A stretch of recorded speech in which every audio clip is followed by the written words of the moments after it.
పెద్ద అభివృద్ధి ఏమీ రాలేదు. ప్రయాసపడుతున్నాను ముందరికి వెళ్ళాలని. ఈ ఇది లిస్ట్ ఇవ్వగానే ముందర ఫస్ట్ ఇచ్చే పేరు నాది, మా అక్కదే. అదేమో చెప్పేద్దామని ఉత్సాహంతో ఇచ్చేస్తూ ఉంటాము. మరేమో భగవంతుడు ఎలా చెప్పిస్తాడో నాకు తెలియదు. మీ అందరి ఆశీస్సులతోటి ముందరికి వెళ్ళాలని ఆశిస్తున్నాను. హరే కృష్ణ.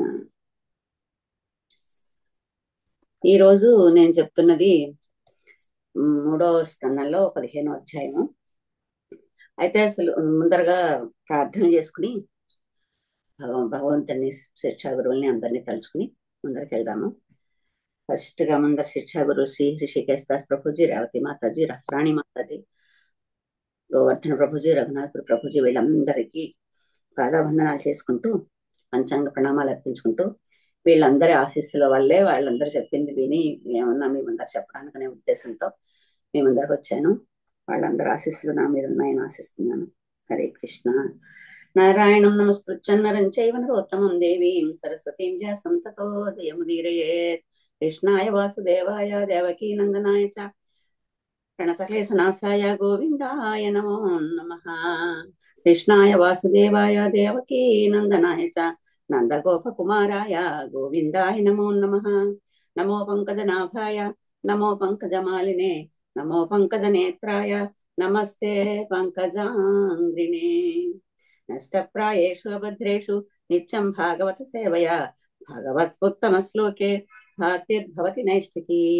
హే కృష్ణ కరుణా సింధో దీనబంధో జగత్పతే గోపేశ గోపికా కాంత రాధా కాంత నమోస్తుతే. తప్తకాంచన గౌరాంగే రాధే వృందావనేశ్వరి వృషభానుసుతే దేవి ప్రణమామి హరి ప్రియే. నమో విష్ణుపాదాయ కృష్ణప్రేష్టాయ భూతలే శ్రీమతే భక్తివేదాంత స్వామిన్యతి నామినే నమస్తే సారస్వతే దేవే గౌరవాణి ప్రచారిణి నిర్విశేష శూన్యవాది పాశ్చాత్య దేశతారిణే నమో మహావదన్యాయ కృష్ణ ప్రేమ ప్రదాయ చ కృష్ణాయ కృష్ణ చైతన్య నామ్నే గౌరక్షే నమః. వాంఛాకల్పతరుభ్యశ్చ కృపా సింధుభ్యో చ పతితానాం పావనేభ్యో వైష్ణవేభ్యో నమో నమః. జయ శ్రీ కృష్ణ చైతన్య ప్రభు నిత్యానంద శ్రీ అద్వైత గదాధర శ్రీవాసాది గౌర భక్త బృంద. హరే కృష్ణ కృష్ణ కృష్ణ హరే హరే హరే రామ రామ రామ హరే హరే. మూకం కరోతి వాచాలం భంగం లంఘాయతే గిరిం యత్కృపాతమహం వందే శ్రీగురుం దిగంతారిణం పరమానందమాధవం శ్రీ చైతన్య ఈశ్వరం. హరే కృష్ణ. జయ జయ శ్రీ చైతన్య జయ నిత్యానంద. ఇది 3వ స్కందం. అసలు మొట్టమొదట మొదలెట్టడమే విదురుడి ప్రశ్నలతో మొదలైంది. మనకి విదురుడు అడిగిన ప్రశ్నలన్నిటికీ సమాధానాలు చెప్పుకుంటూ మైత్రేయుడు 6 అధ్యాయాల వరకు ఆయన సమాధానాలు చెప్పాక 7వ అధ్యాయంలో 20వ శ్లోకం దాకా వచ్చేసరికి మళ్ళీ విదురుడు నాకు ఇంకా కొన్ని ప్రశ్నలు ఉన్నాయి, అవన్నిటికి సమాధానాలు చెప్తారా అని మైత్రేయుని అడిగితే మైత్రేయుడు చాలా సంతోషిస్తాడు. ఎందుకంటే చెప్పే వాళ్ళు ఉన్నా కూడా వినేవాళ్ళు శ్రద్ధగా ఉంటేనే కనుకైతేనే చెప్పడానికి ఆనందంగా ఉంటుంది. అందుకని ఇంకా ఆయన తెలిసి నేను అడుగుతున్న విషయాలన్నీ నేను సమాధానాలు చెప్తాను అని 7వ అధ్యాయంలో విదురుడు అడిగిన మరికొన్ని ప్రశ్నలకి 8వ అధ్యాయంలో గర్భోదక్షాయ విష్ణువు నుండి బ్రహ్మ ఎలా ఉద్భవించాడు అనేది, 9వ అధ్యాయంలో సృజన శక్తి వరకు బ్రహ్మదేవుడు ఆ దేవుడిని ఎలా ప్రార్థించాడు, నేను ఎలా సృష్టి చేయాలి అని దానికోసం అడిగిన దానికి సంబంధం ఎలా జరిగింది అనేది, మళ్ళీ 10వ అధ్యాయంలో సృష్టిలో ఎన్ని విభాగాలు ఉన్నాయి, 11వ అధ్యాయంలో కాలగమనం ఎలా తెస్తారు పరమాణువు నుండి, 12వ అధ్యాయంలో కుమారాదుల సృష్టి, 13 వరాహ భగవాన్ అవతారం, 14 సంధ్యా సమయం దితి గర్భధారణ. ఇవన్నీ ఒక్కొక్కటి చెప్పుకుంటూ వచ్చాక 15వ అధ్యాయం దగ్గరికి వచ్చేసరికి భగవద్ధామ వర్ణన జరుగుతుంది అనమాట. ఈ 14వ అధ్యాయంలో దితి సంధ్యా సమయంలో అనుకోని టైంలో అంటే నిషేధమైన సమయంలో భర్తను అడిగి బలవంతంగా భర్త ద్వారా సంతానాన్ని పొందడానికి అభిషిస్తుంది. అయితే తర్వాత ఆమెకి చాలా పశ్చాత్తాపం కలుగుతుంది అనమాట. ఆ చెప్పినప్పుడు వినిపించుకోలేదు, కానీ ఏదో చేతులు కాలేక ఆకలి పట్టుకుంటామంటాం కదా, అలాగా అదంతా నా కోరిక అంటే అది భగవద్ నిర్ణయం అనుకోండి, అది అలా అనిపించలేదు ఆమెకి. నేను అనవసరంగా భర్తని ప్రోత్సహించి పనిచేశాను నేను చాలా, అంటే నిజమైన మనసుతో మనస్ఫూర్తిగా పడేసరికి సింహాముని ఏమంటాడంటే, నువ్వు ఇంత బాధపడకు, నీ కడుపును పుట్టిన వాళ్ళిద్దరూ దేవతలకి కష్టం కలిగించేవారైనా కూడా నీ మానవుడు చాలా భాగవతోత్తముడు అవుతాడు. అంతేకాకుండా వీళ్ళిద్దరూ నీ కుమారులిద్దరూ విష్ణుమూర్తి చేతిలోనే మరణిస్తారు, దేవాదేవుడే శ్రీకృష్ణ భగవానుడే స్వయంగా వాళ్ళని సంహరిస్తాడు అని చెప్పినప్పుడు దితికి కొంచెం ఆనందం కలుగుతుంది. ఏదో గుడ్డిలో మెల్లంటాను చూడండి, అలాగే ఏదో కష్టపడ్డా కూడా దితి కూడా చాలా జ్ఞానం కలామే. ఆ నిమిషంలో భగవంతుని ప్రేరణ వల్ల అలా ప్రవర్తించింది. కానీ సరే అంటే భగవంతుని చేతిలో మరణం దొరకడం అనేది చాలా అదృష్టము. ఈ కష్టపడ్డా కూడా నా కొడుకులకి ఉత్తమగతే ప్రార్థిస్తుంది అని 14వ అధ్యాయంలో ఆఖరి శ్లోకంలో ఆమె కొంచెం సంతోషిస్తుంది అనమాట. ఆ తర్వాత ఇప్పుడు 15వ అధ్యాయంలో మొట్టమొదట శ్లోకంలో మైత్రేయుడు విదురుడికి ఏం చెప్తున్నారంటే, దితి తన గర్భాన్ని సంతానం కలగకుండా ఒక 100 సంవత్సరములు తన గర్భంలోనే ఉంచేసుకుందట. మైత్రేయువాచ ప్రజాపత్యం తు తత్తేజ పరదేజోహనం దితి దదార వర్షాణి శతం సంకమానాసురార్థనాత్. ఆమె ఏమనుకుందంటే, నా సంతానం బయటకు వస్తే దేవతలందరూ కష్టపడతారు, చాలా మూర్ఖంగా ప్రవర్తించి వాళ్ళందరినీ ఇబ్బంది పెట్టేంత బలవంతులైన పిల్లలు ఇద్దరు పుడతారని చెప్పారు. కాబట్టి సాధ్యమైనంత వరకు దేవతలకి కష్టం కలగకుండా చూద్దాము అనే ఉద్దేశంలో ఆమె తన గర్భాన్ని 100 సంవత్సరాలు అలా అట్టే పెట్టేసుకుందట తన గర్భంలోనే. అయితే ఆమె అనుకున్నది ఏమిటి, దేవతలు కష్టపడకుండా ఉంటారు అని. కానీ దానివల్ల ఏమైందంటే, ఆ దితి గర్భంలో ఉన్నది కశ్యపుని యొక్క మహా తేజోవంతమైన వీర్యం. దాంతో ఆ గర్భంలో జనించిన తేజస్సు సూర్యచంద్రుల తేజస్సును కూడా కబళించేసి మొత్తం లోకాలన్నీ చీకటిగా అయిపోయాయి. అది అలా ఆ నష్టం లోకాలకు జరుగుతుందని ఆమె ఊహించక కష్టం కలగకుండా ఉంటుందనే ఉద్దేశంలో అలా అట్టే పెట్టేస్తుంది అనమాట. ఈ చీకటికంతా చూసి మిగతా లోకాలన్నీ పాలించే లోకపాలందరూ బ్రహ్మ దగ్గరికి వచ్చారు. ఏదైనా మనకి దేవతలకి ఏదైనా కష్టం వస్తే బ్రహ్మ దగ్గరికే వస్తారు, ఈ కష్టం తీర్చండి అని. ఆయనకు సాధ్యమైతే ఆయన కష్టాన్ని తీరుస్తారు, లేకపోతే అందరినీ తీసుకుని విష్ణుమూర్తి దగ్గరికి వెళ్తారు. దామోదరి, ఇది నాకు ఫుల్ స్క్రీన్ చేయడానికి వస్తుందా ఫేసు? హరే కృష్ణ మమ్మీ, ఇది ఫుల్ కనిపిస్తుంది మాకు. అవునా, నాకు కొంచెమే కనిపిస్తుంది ఏంటి? మీకు అలాగే కనిపిస్తుంది, మా అందరికి ఫుల్ కనిపిస్తుంది. అవునా, ఓకే అమ్మా, థ్యాంక్ యూ. అయితే అప్పుడు ఈ దేవతలందరూ వచ్చి బ్రహ్మ దగ్గరికి ఈ చీకటికి కారణం ఏంటి అని అడగడానికి వస్తారనమాట. అడగడానికి వచ్చి బ్రహ్మని ప్రార్థించి, ఇంత చీకటి అయిపోయింది, దీనికి కారణం తెలియట్లేదు, దితి గర్భంలోంచి వచ్చే దాని వల్లే అయితే ఎందుకు ఇలా ఉంది, దీనికి కారణం ఏంటి అని ఓన్లీ అడగడం కాకుండా బ్రహ్మ యొక్క గుణగణాల్ని పొగుడతారనమాట.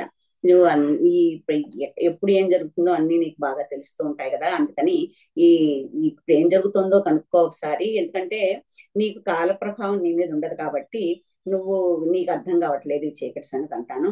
నువ్వేమో ఈ విశ్వాన్నంతా పోషించేవాడు, నువ్వు ఈ మొత్తం దేవతల్లో అందరికీ శిరోమణి లాంటివిడివి, ఆధ్యాత్మిక జగత్తు కానీ అన్ని సమస్త జీవుల మనసులో ఏముంటుందో అన్ని నీకు తెలుసు కాబట్టి నాకు ఇది ఎందుకు ఇది జరిగింది మాకు వివరించండి అని బ్రహ్మని వీళ్ళందరూ అడుగుతారనమాట. అంతేకాకుండా ఈ బ్రహ్మ అన్నిట్లకి, అన్ని విజ్ఞానాలకి, బలానికి, అన్నిటికీ మూలం నువ్వే, నీకు మేము నమస్కారాలు చేసుకుంటూ ఈ విశ్వానంతటికి కారణం నువ్వే కాబట్టి, మమ్మల్ని అందరినీ పుట్టించిన వాడు కూడా నువ్వే కాబట్టి మాకు అసలు ఈ విషయం గురించి తెలియచేయమని అడుగుతారనమాట. అంతే. ఇంకా ఏమంటున్నారంటే వీళ్ళు ఈ మనకి విశ్వానంద మనుషులందరూ కూడా వేదంలో ఏం చెప్తారో దాని ప్రకారం నడుచుకుంటూ ఉండాలి. అండ్ ఎలాగే ఒక రాజ్యంలో కొన్ని రూల్స్ రెగ్యులేషన్స్ ఉంటాయి కదా, అవి జనులు ఎలా పాటించాలో అలాగా జనులందరూ వేదాల్లో వచ్చిన సూత్రాలను పాటిస్తూ వాళ్ళ జీవితాన్ని గడపాల్సి వస్తుంది. అలాంటి వేదాలని పుట్టించిన నీవు మాకు ఈ విషయాన్ని వివరించు అని, ఈ అంధకారానికి కారణం ఏంటో మాకు అర్థం కావట్లేదు, మా కార్యక్రమాలన్నీ ఆగిపోయాయి, మా పనులేమీ జరగట్లేదు ఈ చీకట్లోనూ, అందుకని దాని గురించి మాకు ఈ చెప్పమని అడుగుతారనమాట. అంతే అంటే మనకి ఈ సూర్యకాంతి, చంద్రకాంతి అన్ని ఆగిపోతాయి అన్నమాట. ఈ జనాలందరికీ వెలుగు లేకపోవడం వల్ల అన్ని ఏ పని చేయడానికి అర్థం కావట్లేదు అనమాట. అప్పుడు ఈ భగవంతుడు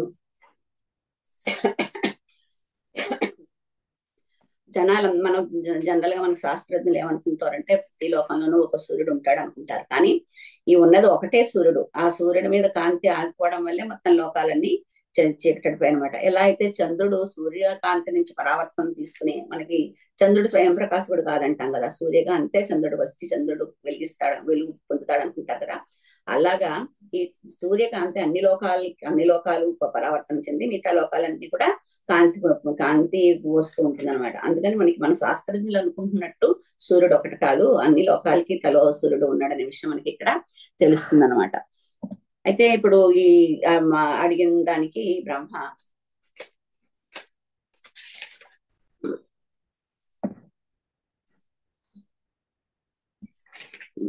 వాళ్ళు అడిగిన దానికి ఒక చిన్న చిరు మందహాసం చేశారట ఆయన విన్న మాటలన్నిటికీ.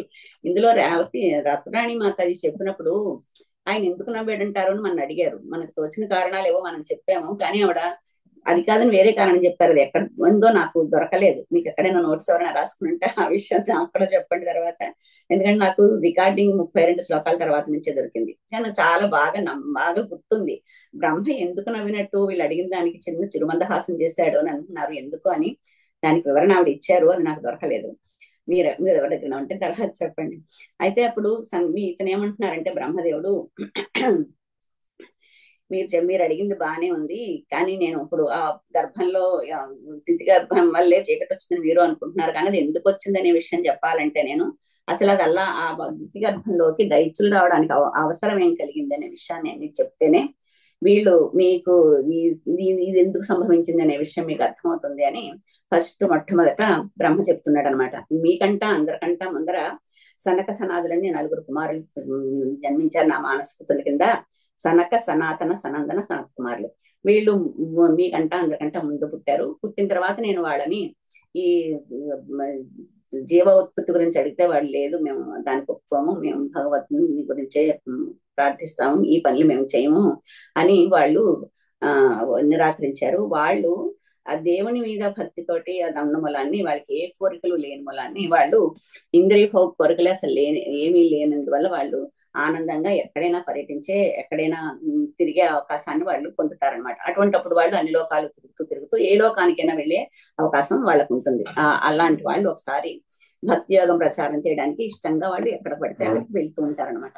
అలాగా వాళ్ళు అన్ని లోకాలు తిరుగుతూ ఒకసారి వాళ్ళు ఆధ్యాత్మిక ఆకాశానికి వెళ్ళారట. అక్కడ అసలు వాళ్ళు భౌతిక కల్మషం నుంచి విడిపడిపోయారు కాబట్టి ఆధ్యాత్మిక ఆకాశాన్ని వైకుంఠాలుగా పిలవడే ఆధ్యాత్మిక లోకాలన్నీ ఉంటాయి, అక్కడికి వీళ్ళు వెళ్ళారన్నమాట. అక్కడ పూర్ణ పురుషోత్తముడు భగవంతుడు, వాళ్ళు విశుద్ధ భక్తులు, భగవంతుడు వాళ్ళ విశుద్ధ భక్తులే వాళ్ళ నివాస స్థానం. అదంతా వాళ్ళు అక్కడ ఉంటారు, వైకుంఠంలో అలాంటి వాళ్ళు ఉంటారనమాట. వాళ్ళు ఆ లోకాలు మొత్తం భౌతిక ప్రపంచం వాళ్ళు ఉండే వాళ్ళందరికీ అవి గౌరవించదగిన లోకాలన్నమాట. మన భౌతిక జగత్తు అయితే కనుకైతే మన భౌతిక జగత్తులో చింతలు దుఃఖాలు ఇవన్నీ ఉంటాయి, కానీ అక్కడ ఆధ్యాత్మిక ప్రపంచంలో అలాంటివేమీ ఉండదన్నమాట.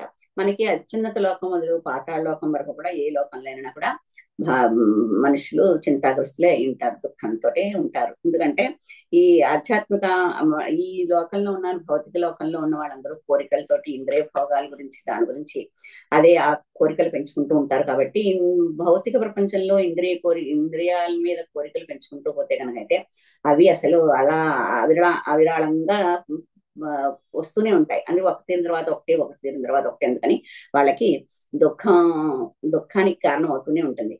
కానీ ఆధ్యాత్మిక ప్రపంచంలో వాళ్ళైతే కనుకైతే వైకుంఠాల్లో ఆ లోకాలన్నీ వైకుంఠాలని పిలుస్తారు. దానికి కారణం ఏంటంటే ఆ లోకంలో ఉన్న వాళ్ళందరూ దుఃఖాల నుండి దూరంగా ఉండడం వల్లే దాన్ని వైకుంఠం అని పిలుస్తారు. ఆ వైకుంఠ వాసుల్లో ఆనందమే ఉంటుంది. దానికి విరుద్ధంగా భౌతిక వాసులు మాత్రం జన్మ మృత్యు జరా వ్యాధి లోకాలు ఆ ఇబ్బందుల నుంచి అన్నింటిలోనూ భయం ఉంటుంది. కాబట్టి వీళ్ళకి ఎప్పుడు దుఃఖంలోనే ఉంటుంటారు. అయితే ఆ వైకుంఠ లోకంలో పురుషులందరూ దేవుడినే పోలుంటారట. ఇక్కడ మొదటిది వెయ్యమ్మ దామోదరి.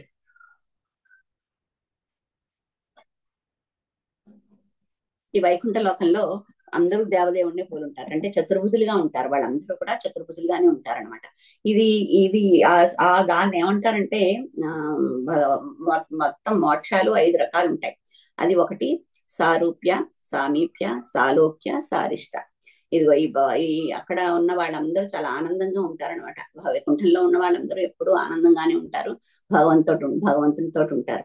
వీళ్ళు అక్కడ ఉన్న వాళ్ళందరూ ఒకటే రూపం కలిగి ఉన్నవాళ్ళు అంటే సారూప్య అనమాట. మనం అనుకున్నట్టుగా ఐదు మోక్షాల్లో సారూప్య, సామీప్య, సాలోక్య, సారిష్ట, సాయుజ్య. ఇప్పుడు వాళ్ళు అదే రూపంలో ఉన్న వాళ్ళు సారూప్యంగా ఉన్నట్టు అంటే ఒకటే రూపం ఉన్నవాళ్ళు అనమాట. మరి సామీప్య అంటే భగవంతుని దగ్గరగా ఉండేవాళ్ళు. అది ఎప్పుడు వాళ్ళ దగ్గరే ఉంటారు. ఇప్పుడు ఈ సారూప్య అనేవాళ్ళు వాళ్ళ పక్కనే ఉంటారన్న గ్యారంటీ ఉండదు, కానీ ఉంటారు, అదే రూపంలో ఉండి ఆ చతుర్భుజంలో ఉండి ఉంటారనమాట. ఈ సామీప్య అనేవాళ్ళు భగవంతుని దగ్గరగా ఉంటారు, ఆయన సేవ చేసుకుంటూ.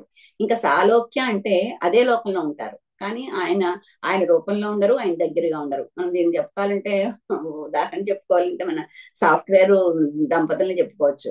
ఒకళ్ళు భర్త నైట్ డ్యూటీ ఉంటాడు, భార్య డే డ్యూటీ ఉంటుంది. వాళ్ళు వస్తూ ఉంటారు, వీళ్ళు వెళ్తూ ఉంటారు, ఒకే ఇంట్లో ఉంటారు, కానీ ఒకరితో ఒకరు మాట్లాడడానికి టైం ఉండదు, ఒకరినొకరు చూసుకోవడానికి అవకాశం ఉండదు.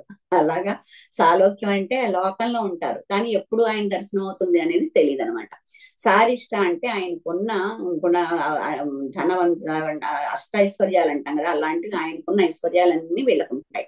కానీ భక్తులు అనే వాళ్ళు అసలు ఇలాంటి మోక్షాలను కోరుకోరు, కానీ వాళ్ళు చేసిన విశుద్ధ భక్తి మూలాన్ని భగవంతుడిచ్చే మోక్షం అలా ఉంటుందన్నమాట. ఆఖరిది సాయుధ్య అంటే కనుకైతే భగవంతుని యొక్క కాంతిలో కలిసిపోవడం. అలాంటిది జనరల్ గా ఎవ్వరు భక్తులు అనే వాళ్ళు ఎవ్వరు కోరుకోరు, కానీ నిరాకార ధర్మాన్ని ప్రార్థిస్తూ ఉంటారు, పోషిస్తూ ఉంటారు చూడండి. అలాంటి వాళ్ళది అలా ఏకైక లక్ష్యం ఆయనలో కలిసిపోవడం అనుకుంటారు. అలాంటి వాళ్ళు పొందేది సాయుధ్య మోక్షం అనమాట.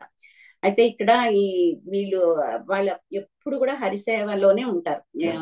ఈ దగ్గర ఈ రూపంలో ఉన్నా కూడా, చతుర్భుజంలో ఉన్నా కూడా మేము కూడా వాళ్ళతో సమానంగా ఉన్నాం కాబట్టి మేము ఆయనతో సమానం, మాకెవరో సేవలు చేయాలనే ఉద్దేశం ఉండదు వాళ్ళకి. కానీ వాళ్ళకి విష్ణు అసలున్న వైకుంఠంలో ఉండే దేవాదేవునికి తేడా ఏంటంటే, కౌస్తుభమణి శ్రీవత్సం భగవంతుడు తల్లించుంటాడు. ఆ రెండు మాత్రం మిగతా వాళ్ళకి ఉండవు. మనకి మామూలుగా అయితే భౌతిక జగత్తుల్లో ఎక్కడ నాలుగు చేతులతో ఉన్న వాళ్ళు ఎవరు కనిపించరు. ఏదైనా నాటకాల్లో వేయడానికి వేశారనుకోండి, ఏదో ఏంటంటారు కృత్రిమమైన చేతులు పెట్టుకుని వాళ్ళు అలా చేస్తున్న వాళ్ళు ఎప్పుడు తీసేద్దామా అని చూస్తూ ఉంటారు. కానీ దానికి విరుద్ధంగా అక్కడైతే మాత్రం 4 చేతులతోటి ఈ భక్తులందరూ ఆ 4 చేతులతో ఉంటారనమాట. వైకుంఠంలో ఇంకా ఆది పురుషుడు, వేదవేద్యుడు, శ్రీకృష్ణుడు ఉండే భగవానుడు విరాజిల్లుతూ ఉంటాడు. అక్కడ మనకి రజోగుణం కానీ తమోగుణం కానీ అస్సలు స్థానం ఉండదు. అక్కడైతే వాళ్ళు మొత్తం శుద్ధ సత్వగుణంలో ఉంటారు. వాళ్ళు మనకి ఈ భగవంతుని గురించి, మనకి వైకుంఠం గురించి తెలియాలంటే వేదాల్లో చెప్పిన దాన్ని బట్టి, మనకి ఇప్పుడు ఈ పుస్తకంలో వర్ణిస్తున్న దాన్ని బట్టే మనకు తెలుస్తుంది. కానీ లేకపోతే మనకి ప్రత్యేకం అది ఎలా ఉంది అనేది అక్కడికి వెళ్ళి చూసిన వాళ్ళు మనకు వచ్చి చెప్పలేరు కదా. అందుకని మనకి పుస్తకాల్లో వేదాల్లో రాసింది ఎలా అంటే, మనకి ఒకసారి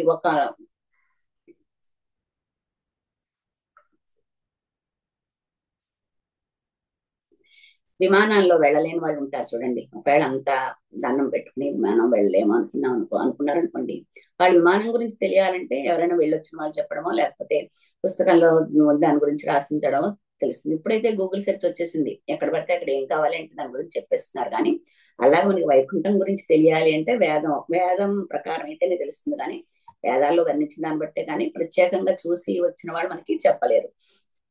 ఆధ్యాత్మిక ఆకాశం భగవద్ధాం కేవలం వేదాల నుంచే తెలుస్తుంది మనకి.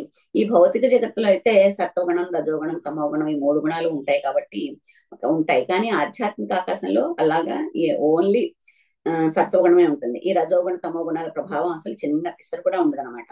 అందుకని వాళ్ళు పూర్తిగా సత్వగుణంలోనే ఉంటారు కాబట్టి భగవంతుని మీదే ధ్యాస పెట్టి భగవంతుని ప్రార్థించేలాగా ఉంటారు. అదే మనకి భౌతిక ప్రపంచంలో ఒకవేళ సత్వగుణంలో ఉన్నా కూడా ఎప్పుడైనా చిటిక మాత్రం రజస్తమో గుణాలు కనుక మనకి ప్రభావం చూపించాయంటే కనుకైతే ఇంద్రియ కోరికలతోటి మనం భౌతిక ప్రపంచంలో వాళ్ళు కిందకి జారుకోవడానికి అవకాశం ఉంటుంది. కానీ వైకుంఠంలో ఉండే వాళ్ళకి మాత్రం ఎంతసేపు సత్వగుణంలోనే ఉంటారు కాబట్టి అసలు వాళ్ళకి రజస్తమో గుణాలు అనేవి ఉండవు ప్రభావం చూపించడానికి. అందుకని వాళ్ళు అంటే అంత విశుద్ధ భక్తి చేస్తేనే కానీ ఆ వైకుంఠ లోకానికి వెళ్ళడానికి వాళ్ళకి అవకాశం ఉండదు కదా. అందుకని వాళ్ళు అక్కడ పడిపోవడం అనేది ఉండదు. ఇంకా ఒకసారి అక్కడికి వెళ్ళారు అంటే వాళ్ళు చేసిన పుణ్యకర్మల ద్వారా, వాళ్ళు చేసిన భక్తి ద్వారా, వాళ్ళు చేసిన సేవల ద్వారా ఒక్కసారి వైకుంఠానికి వెళ్ళారంటే కనుకైతే అక్కడి నుంచి దిగజారడం ఉండదు. ఇంకా వైష్ణవులకి మంచి విష్ణుమూర్తిగా వైకుంఠ లోకాలు వైష్ణవులందరికీ చాలా ఇష్టంగా ఉంటాయి. అక్కడ అందరూ పరమ భక్తులే ఉంటారు. ఈ భగవంతుడు కూడా మంచి భక్తి చేసిన వాళ్ళని అదే అంటే వేరే ఇంకా కోరికలు ఏం లేకుండా మనకి భగవద్గీతలో చెప్పినట్టు సర్వస్వ శరణాగతి అనుకుని భగవంతుడిని కనుక చేస్తే కనుకైతే భగవంతుడు కూడా వాళ్ళకి వైకుంఠం రావడానికి అవకాశాన్ని ఇచ్చి ఆయన వాళ్ళకి సాయం చేస్తారనమాట. ఇక్కడ వైకుంఠ లోకంలో చాలా చాలా వనాలు ఉంటాయి. అక్కడ ఉంది అన్ని ఒకటి అన్ని రకాలైన చెట్లు ఉంటాయి అన్నమాట. అక్కడున్న చెట్లన్నీ కూడా కల్పతరువులు అంటారు, కల్పవృక్షం అంటాం కదా, అలాగా ఉంటాయి. ఆ కల్పవృక్షాలు అంటే ఏంటంటే మనకి భూప్రపంచంలో మనకి మామిడి పండు కావాలనుకోండి, మామిడి చెట్టు దగ్గరికి వెళ్ళాలి. అంతేకాదు సమ్మర్ వరకు వెయిట్ చేయాలి. వేసవి కాలంలో కానీ మనకి మామిడి పండు దొరకవు. కానీ అక్కడ అలా కాదుట. ఏ ఋతువులోనైనా సరే, ఏ చెట్టు దగ్గరికి వెళ్ళినా సరే, మామిడి చెట్టు దగ్గరికి వెళ్ళి జామకాయ తినాలనిపించినా వస్తుందట. అంతేకాదుట అక్కడ మానంతపురం అని చెప్తారు. అక్కడికి వెళ్ళి ఓన్లీ పండ్ల చెట్ల దగ్గరికి వెళ్ళి పళ్ళు అడిగితే పళ్ళు ఒకటే కాదు, మనకి ఏది కావస్తే అది ఇస్తుంది, వచ్చేస్తాయి అక్కడ అంటారు.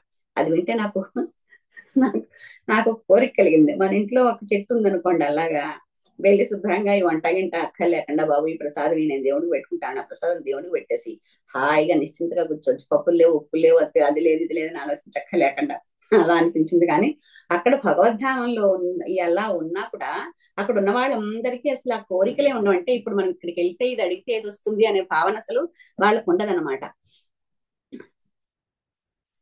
అక్కడ ఉన్న అన్ని ఆధ్యాత్మికంలోనే ఉంటాయి కాబట్టి చెట్లు కానీ అంటే వృక్షానికి జంతువుకి మధ్య తేడా కానీ, మళ్ళీ మనుషులకి జంతువులకి మనుషులకి ఉండే మధ్య తేడాలు కానీ అలాంటివి ఏమీ ఉండవు అనమాట. అన్ని సాకార రూపంలోనే ఉంటాయి. ఈ సాకార రూపం అని మనం ఎన్నిసార్లు చెప్పుకుంటున్నాం అంటే ఆ నిరాకార రూపం గురించి, నిరాకారత్వం గురించి ప్రార్థిస్తూ ఉంటారు చూడండి. దేవుడికి రూపమే లేదు, ఓన్లీ జ్యోతి అని అనే వాళ్ళకి అనే వాళ్ళ మాట కరెక్ట్ కాదనే విషయం మనకి ఈ దీంట్లో తెలుస్తుంది. ఒక్కళ్ళు కాదు, భగవంతుడు అక్కడే కాదు, అక్కడ అన్ని సాకారంగానే ఉంటాయి, అన్ని ఆధ్యాత్మికత్వంతో నిండిపోయి ఉంటాయి అనమాట. అన్నిట్లకి రూపం ఉంటుంది. అంటే నిరాకారం అనేది దీనికి వర్తించదనమాట. ఇంకా 17వ శ్లోకం దగ్గరకు వచ్చేసరికి వైమానిక సలలనాశ్చరితాని సస్వద్గాయంతి యత్ర సమలక్ష్యపణాని భర్తుం అంతర్జలేను వికసన్మధుమాధవీనాం గంధేన ఖండిత ధియోప్యనిలం క్షిపంత. వైకుంఠవాసులందరూ ఏం చేస్తారంటే వాళ్ళు భార్యలతోటి విమానాల్లో విహరిస్తూ ఉంటారట. అంటే వాళ్ళు ఎంత అక్కడ ఉన్న వాళ్ళు ఎంత అష్టైశ్వర్యాలు కలిగి ఉంటారనమాట.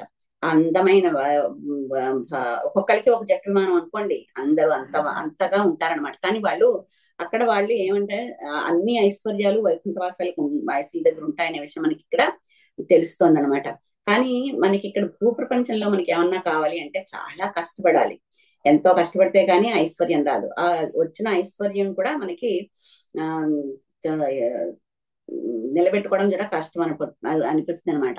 అక్కడ విమానాల్లో వాడు ప్రయాణిస్తూ ఉంటే కనుకైతే అక్కడ భగవత్ గుణాలని వాళ్ళ పాటల్ని శ్రవణానందంగా చేసుకుంటూ ఉంటారు అనమాట. అదే భగవంతుని యొక్క లీలలు చెప్తూ ఉంటారు, భగవంతుని యొక్క గానం చేస్తుంటారు, హరే కృష్ణమని చేస్తూ ఉంటారు. అలా ఉన్నప్పుడు వాళ్ళకి ఈ గాలి కూడా మంచి బ్రహ్మాండమైన గాలి వాళ్ళకి ఆస్వాదించడానికి ఇలా వస్తూ ఉంటుందన్నమాట.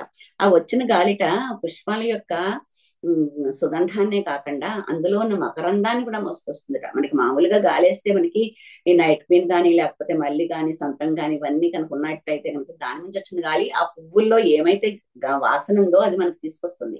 కానీ ఇక్కడ అలా కాదుట, ఆ పుష్పాల్లో ఉన్న మకరందాన్ని కూడా తీసుకొచ్చేస్తాయి ఆ గాలి. అంత ఇష్టమైన అంత ఇదిగా ఉంటాయి అన్నమాట అక్కడ. అయితే అది వచ్చినప్పుడు వీళ్ళకి ఒక సెకండ్లో 60వ వంతులాగా ఆ గాలిని కొంచెం పీలిస్తే వాళ్ళకి అనిపిస్తుందట, ఇది నా మొక్కుకి సంబంధించిన ఇంద్రియ భోగాన్ని అనిపిస్తున్నట్టున్నాను నేను, నాకు ఇది వద్దు, నేను ఈ నిమిషం కూడా నాకు ఈ గాలి వద్దు, నేను దీంట్లో ఉండలేను, నాకు ఎంతసేపు మాకు భగవంతుని సేవే కావాలి, భగవంతుని తోటే ఉండాలి, వాళ్ళకి దానికి అడ్డంగా ఉండేది ఏదైనా కనుక నాకు వస్తే కనుకైతే నేను మేము ఆస్వాదించే వాటిని దాన్ని తోసేస్తూ ఉంటారట. ఇంకా అక్కడ మనకి పక్షులు అవి ఉంటాయి కదా, అందులో చాలా రకాలైన పక్షులు అవన్నీ ఉంటాయన్నమాట. ఇది అది వీడియో అమ్మా. ఆ పక్షులు ఎలా ఉంటాయి అక్కడ చూడండి ఒకసారి. చూశాక హరే కృష్ణ నామం చేస్తున్నాయట అవి డాన్స్ చేస్తూ. సౌండ్ రావట్లేదే. హరే కృష్ణ కృష్ణ కృష్ణ హరే హరే, హరే రామ రామ రామ హరే హరే.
హరే కృష్ణ. ఆ భగవంతుడి దగ్గర అలా ఉంటుందిట. అలా అంటే మనకి ఇది ఓన్లీ మన మానవ టెక్నాలజీతో చేసిన యానిమేషన్. ప్రణవానంద ప్రభుజీ స్పీచ్ లో ఉంటే నేను తీసుకుని దామోదరి మాతాజీకి పెట్టాను. అయితే అక్కడ అంత చాలా అసలు ఎంతో అందంగా ఉంటే కోకిల గానం మనం చాలా అందంగా చెప్పుకుంటాం కదా. కోకిలలు, కొంగలు, చక్రవాకాలు, హంసలు, చిలకలు, తిత్తిపక్షులు, నెమళ్ళు, ఇంకెన్నెన్నో అసలు కొన్నిట్లకి మనకి ఆ పేర్లు కూడా తెలియదు అనమాట. అవన్నీ ఎంతో అందంగా గానం చేస్తూ ఉంటే సడన్ గా 9 వస్తే కనుకైతే అందరూ ఆ మాటలన్నీ ఆ మాట్లాడడం అనేసి ఆగిపోతాయట. ఎందుకట చెప్పింది పాటట వాళ్ళకి ఎంతో హరికథలాగా ఉంటుంటుంట. దీంట్లో మనకి పర్పోట్లో గాని ఈ భావంలో గాని భృంగరాజు ఉచ్చేశ్వరంలో హరికథను గానం చేసినప్పుడు ఇవన్నీ నోరు మూసుకుంటాయని చెప్పాయి, అంటే సౌండ్ తగ్గించేసుకుంటాయని చెప్పారనమాట. ఈ భృంగరాజుకి అర్థం నాకు తెలియలేదు, కానీ ప్రణవానంద ప్రభుజీ 9 అని చెప్పారు. ఆ 9 ఝంకారం ఎట్లా ఉంటుందంటే అసలు నోరిప్పవు అని వస్తుంది. దాంట్లోనే వాళ్ళకి హరికథ వినిపించి అవి అన్ని సౌండ్ తప్పించేసుకుంటాయట. అంటే అక్కడ ఏంటంటే మనకి వైకుంఠంలో ఎవరైనా కనుక ముందరకు వస్తున్నారు అంటే వాళ్ళని మనం వాళ్ళు విందాము, మనం ఆపేద్దాము అనుకుంటారు. మనకేమో మనమే చెప్పాలి, మనమే చెయ్యాలి అనుకుంటాం ఇక్కడ భౌతిక ప్రపంచంలో.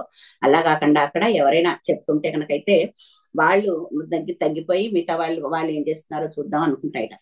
19వ శ్లోకం. మందార కుంద కురవోత్పల చంపకార్ణ పున్నాగనాగ వకులాంబుజ పారిజాత గంధేర్చితే తులసికా భరణేన తస్యా యస్మిన్స్తపస్సు మనసో బహుమానయంతి.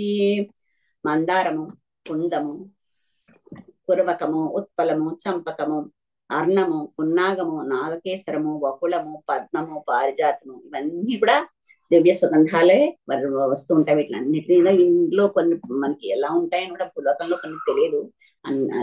ఇవన్నీ కూడా అక్కడ అలా ఉన్న వాటి ప్రతిదీ కూడా మంచి సౌందర్యం, సుగంధం ఉన్నది అనమాట. కానీ వాటికి తులసి ఎంత తపస్సు చేసిందనే విషయం ఆమెకి తెలుసు అనమాట.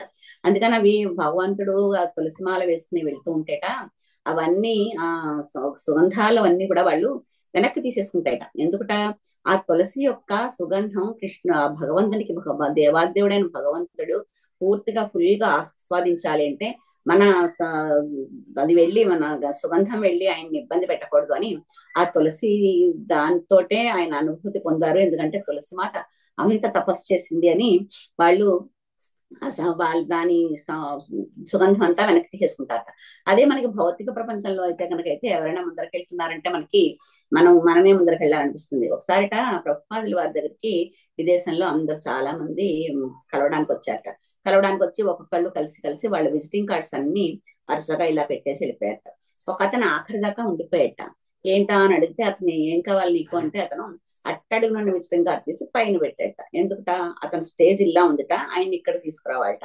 అలా ఉంటాయి మన కోరికలు. కానీ అక్కడ అలా కాకుండా ఏదైతే ఆధ్యాత్మిక జగత్తులో ముఖ్యంగా భక్తుల నడుమ ఈర్ష్యాదేశాలు ఉండవు. ఒకళ్ళు ముందరకు వస్తున్నారంటే వాళ్ళని ఇంకా ముందరికి వెళ్ళేలాగే ప్రోత్సహించి వాళ్ళ వెనకాల మనకుంటే మనకు కూడా ఆ సత్సంగం దొరుకుతుంది కదా, సత్సంగత్వంలో మనం కూడా ఉండొచ్చు కదా అనిపిస్తుంది. కానీ భౌతిక ప్రపంచంలో అయితే అలా ఉండదు. అందుకని వాళ్ళు ఏంటంటే ఒకళ్ళు ఎక్కువ ఒకళ్ళు తక్కువ భావం ఉండదు అక్కడ. అందుకనే పుష్పాలన్నీ కూడా తులసి యొక్క మహత్యం తెలుసు కాబట్టి ఆ దాన్ని తులసి మాత యొక్క సౌగంధం ఆయన స్వీకరిస్తే బాగుంటుంది అన్నట్టు వీళ్ళు అక్కడ వాళ్ళ సౌగంధాన్ని వెనక్కి తీసేసుకుంటాయి అనమాట. అంతేకాకుండా భౌతిక జగత్తులో ఈ వైకుంఠవాసులందరూ చాలా ధనవంతుల్లాగా ఉంటారు. అంటే దానికి వాళ్ళు కష్టపడక్కర్లేదు అనుకున్నాం కదా. వాళ్ళు వైడూర్య, మరకత ఈ బంగారు నిర్మించిన విమానాల్లో ప్రయాణిస్తూ ఉంటారు. వాళ్ళతో పాటు విశాలమైన పిరుదుల్ట, సుందర దరహాస్వదనాలట. అలా కలిగిన భార్యలతోటి చుట్టూ ఉన్నా కూడా వాళ్ళకి అసలు వాళ్ళతో సరసల్లాపాలు సాగించాలనే భావం కలగదనమాట. మనకి ఈ వైకుంఠవాసులు భగవద్భక్తుల దగ్గరికి ఏమీ కష్టపడక్కర్లేకుండా భగవంతుని యొక్క కృపచేత వాళ్ళకి ఇవన్నీ దొరుకుతాయి అనమాట. కానీ మనమైతే ఐశ్వర్యం కోసం చాలా కష్టపడాలి. ఈ భగవద్భక్తులు ఈ వైఢూర్య ఖచ్చిత స్వర్ణ ప్రణాళి అన్నిటికి పనిచేయక్కర్లేకుండానే భక్తులకి భగవంతుని కృప వల్ల వీళ్ళు చేసిన భక్తి వల్ల భగవంతుని కృపలు దొరుకుతాయి. అలాగే మనకి ఈ భూప్రపంచంలో ఉన్న భక్తులు కూడా భగవంతుని ఒకసారి తలుచుకుంటే కనుకైతే దరిద్రంగా ఉండాల్సిన అవసరం వాళ్ళకు ఉండదంటే వాళ్ళు ఉన్నంతలో సంతృప్తి పడతారు కాబట్టి వాళ్ళకి కోరికలు ఉండవు కాబట్టి వాళ్ళకి భగవద్భక్తిలో ఉన్న వాళ్ళు ఎప్పుడు దరిద్రాన్ని పడవలసిన దరిద్రంలో ఉండాల్సిన అవసరం ఉండదన్నమాట. ఈ వైకుంఠవాసులు భార్యలు చాలా అందంగా ఉంటారనుకున్నాం కదా. ఆ అందాన్ని మనం బేరీజ్ వేయాలి అంటే కనుకైతే మనకి ఇప్పుడు ఈ మన భౌతిక ప్రపంచంలో ఇది miss India, miss world, miss universe అలాగా ఇక జరిగాయి అనుకోండి. దాంట్లో అంటే అందరికంటే అందము ప్లస్ తెలివి చూసి ఆ అవార్డులు ఇస్తారంటారు కదా. వాళ్ళని మనకి ఇంద్రలోకంలో ఉన్న రంభ ఊర్వశులతో పోలిస్తే కనుకైతే వీళ్ళు కాగడ ముందర చిన్న దీపంలాగా ఉంటారు. అంటే వీళ్ళ అందం ఆ అప్సరసల ముందర చాలా చిన్నగా ఉంటుంది అనమాట. అంత అందాన్ని వాళ్ళు అంత అందంగా ఉన్నారనుకుంటే ఈ వైకుంఠ వాసుల దగ్గర మాత్రం ఆ అందం సూర్యుని ముందర కాగడాలా తేలిపోతుందట. అంటే వాళ్ళు ఎంత అందంగా ఉంటారో ఆ అందాన్ని వర్ణించడానికి మనకి మాటలు ఉండవు అనమాట. అలా ఉన్నా కూడా వీళ్ళు కూడా భగవంతుని భార్యలు అలా ఉన్నా కూడా వాళ్ళకి మనం ఇందాక అనుకున్నట్టు వైకుంఠ లోకంలో కోరికలు ఉండవు కాబట్టి వాళ్ళు అందులోనూ వీళ్ళ అందమంతా అంత అందంగా ఉన్నా కూడా మొహం అంతా అంత సుందరంగా ఉన్నా చిరుదరహాసంతో బెరిసిపోతూ ఉన్నా కూడా వాళ్ళు కూడా ఎప్పుడు భక్తిభావంలోనే ఉంటారు కాబట్టి ఆ అందం అనేది వాళ్ళలో కోరికలు రెచ్చగొట్టేలా ఉండదన్నమాట. అంతేకాకుండా మనకి ఇప్పుడు ఈ ప్రపంచంలో భౌతిక ప్రపంచంలో చూస్తే ఇప్పుడు జంతువులు అవి ఉన్నాయనుకోండి, అవి ఒక్కొక్కసారి చాలా మంది పిల్లలు పెడుతుంటాయి. నాకు చిన్నప్పుడు ఎవరికైనా చాలా మంది పిల్లలు ఉండి వాళ్ళని సరిగా పెంచలేదు అనుకోండి, పందిల పిల్లల కంటే సరిపోదు మళ్ళీ పెంచాలి కదా అని అంటే పందికి బోల్డ్ పిల్లలు ఒకేసారి ఒకే కాన్పులో వస్తాయి కదా అలాగా. కానీ మనకి దాని దగ్గర నుంచి కొంచెం ఉన్నతంగా మానవ జన్మలోకి వచ్చామనుకోండి, మానవులు 9 నెలలు అంటే ఏడాదికి ఒక బిడ్డనే కనగలుగుతారు. ఎందుకంటే 9 నెలలు గర్భంలో మొయ్యాలి కాబట్టి. అదే దేవతలు అయితే కొన్ని సంవత్సరాలకు ఒకళ్ళు పుడతారు. ఎందుకంటే ఈ మానవుల కంటా వాళ్ళు ఉన్నతంగా ఉన్నారు కాబట్టి. దానికంటా ఉన్నతం ఏంటంటే ఈ వైకుంఠ లోకంలో అసలు ఈ ఈ సౌఖ్యం గురించి ఆలోచన ఉండదు కాబట్టి అక్కడ అసలు ఈ కామం అనే కోరికే వాళ్ళకు ఉండదు. వాళ్ళు ఎప్పుడూ సత్వగుణంలో ఉండి ఉన్నతమైన సౌఖ్యం అక్కడ అంటే భగవంతుని ప్రేమ, భగవంతుని పూజలే అవే వాళ్ళకి కావాలి కాబట్టి ఇంక వేరే విషయం దేని మీద వాళ్ళకి ఈ దృష్టి వెళ్ళదు. ఇంకా ఈ లక్ష్మీదేవి చూస్తే కనుకైతే లక్ష్మి గురించి చెప్తున్నారు ఇక్కడ. శ్రీరూపిణి కొణయతి చరణారవిందం లీలాంబుజేన హరిసత్మని ముక్త దోష సంలక్షతే స్ఫటిక కుడ్య ఉపేత హేమి సమ్మార్జతి వేదున గ్రహణేన యత్న. ఈ ఆదిదేవుడు గోవింద ధామంలో కనుకైతే లక్షలాది సంఖ్యలో లక్ష్మీదేవులు ఉంటారట. అలా ఆ లక్ష్మీదేవులందరూ గోవిందుని సేవిస్తూ ఉంటారట. అంటే వీళ్ళందరూ కూడా సహస్ర సంభ్రమ సేవ్యమానం అంటే 1000 అంటే 1,00,000 మంది వైకుంఠ లోకంలో ఈ లక్షలాది లక్ష్మీ గణాలు దేవదేవుని యొక్క భార్యలు కాదు, వాళ్ళు లక్ష్మీదేవి యొక్క స్నేహితులు అంటారు కదా, చెలికత్తలు అనమాట. వాళ్ళందరూ కూడా ఈ సేవలో గోవిందుని యొక్క సేవల్లోనే ఉంటారు. అక్కడ చాలా నేలంతా మనకి ఇక్కడ చాలా ఖరీదైన బిల్డింగులు చూస్తేనే మనకు అసలు అందులో దుమ్మి ధూళి ఎలా ఉండదు, ఎంత నీట్ గా ఉంటాయి అనుకుంటాం. అలాంటిది అంతటకంటే ఎక్కువైన వైకుంఠంలో ఎక్కడ అసలు దుమ్ము ధూళి అనే అవసరం ఉండదు. కానీ కూడా ఈ లక్ష్మి ఓడవలసిన అవసరం కానీ తుడవలసిన అవసరం కానీ ఉండకపోతే కూడా వీళ్ళు లక్ష్మీదేవి వీళ్ళ చుట్ట వీళ్ళందరూ కలిసి అదని అస్తమానం దాన్ని తుడవడానికి, దాన్ని నీట్ గా క్లీన్ గా పెట్టడానికి ప్రయత్నిస్తూ ఉంటారట. అదేంటి, ఎందుకు ఇక్కడ అవసరం లేదు కదా అంటే, భగవంతుని యొక్క దృష్టి మా మీద పడుతుంది, భగవంతునికి ఇలా సేవలు చేస్తాము అంటారట. ఈ లక్ష్మీదేవి మనకి సాధారణంగా లక్ష్మీదేవి చంచలమైంది అని చెప్పుకుంటాం. ఎందుకంటే ఆవిడ అసలు ఒక చోట స్థిరంగా ఉండదు, అందుకని చంచల అని ఆవిడ పేరు. ఎక్కడ ఒక చోట స్థిరంగా ఉండదు. చూడండి, ఒక్కోసారి లాటరీ వచ్చి ఈ రిక్షా వాడు కోటీశ్వరుడు అయిపోతాడు. అదే కోటీశ్వరుడు చాలా బాగా జరుగుతుంది, మన వ్యాపారం అంతా చాలా బాగుంది అనుకున్న సడన్ గా ఏదో లాస్ వచ్చేసి వెళ్ళిపోతుంది. దానికి కారణం లక్ష్మీదేవి చంచలం కాబట్టి అంటారు. కానీ అలా కాదు. ఎందుకంటే ఇప్పుడు దానికి ఓన్లీ లక్ష్మీదేవి కావాలనుకునే వాళ్ళకి, నారాయణ లేకుండా లక్ష్మీదేవి కావాలనుకునే వాళ్ళకి లక్ష్మీదేవి నిలబడదు. దానికి మనం చూడాలంటే రావణుడు సీతని లక్ష్మీదేవి రూపాన్ని సీతాన్ని తీసుకెళ్లిపోయాడు కదా, మరి లక్ష్మీదేవిని కూడా తీసుకెళ్ళినప్పుడు ఆవిడ కరుణతో అతను ఎంతో ఉన్నత స్థితిలోకి రావాలి కదా. కానీ లక్ష్మీ నారాయణ అడగలేదు. ఆయన నారాయణ వదిలేసి లక్ష్మిని తీసుకెళ్లాడు కాబట్టి అతను వంశమంతా నాశనం అయిపోయింది. అందుకే మనకి జనరల్ గా అందుకే మనకి లక్ష్మీదేవి కూడా ఆవిడ ఆనందం పొందాలి అంటే శ్రీహరి కరుణా కటాక్షం ఉండాలట. అందుకని జనరల్ గా మనకి మనం దేవుణ్ణి ప్రార్థించాలి అంటే లక్ష్మీదేవి మనకు కరుణించాలన్నా కూడా భగవంతుని కృప కావాలి. కాబట్టి వాళ్ళిద్దరినీ కలిసి మనం ధ్యానిస్తే కనుకైతే మనకి ఈ లక్ష్మీదేవి కృప దొరుకుతుంది. కానీ భగవంతుని సేవిస్తూ విశుద్ధ భక్తిత్వంలో ఉండేవాళ్ళు మాత్రం లక్ష్మీదేవి లక్ష్మీ రూపంగా అంటే మనకి ధన రూపంలో రావాలని కోరుకోరు. ఆవిడే అంత అత్యున్నతమైన స్థాయిలో ఉన్న ఆవిడే భగవంతుని యొక్క సేవలు చేస్తుంది. కాబట్టి మనం కూడా భగవంతుని సేవ చేయాలనే ఉద్దేశంలోనే మనం అనుకుంటూ కోరుకోవాలన్నమాట.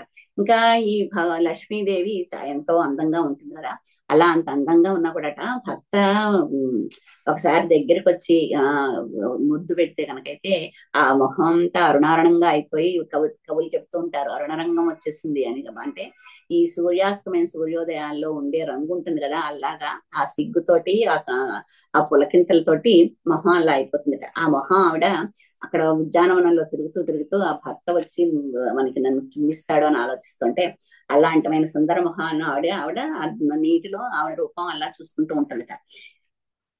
ఈ మనకి ఇప్పుడు 22 శ్లోకాలు అయ్యాయి. 23 శ్లోకాల్లో వైకుంఠంలోనికి ఎవరు వెళ్ళలేరు అనే విషయం గురించి చెప్తున్నారనమాట.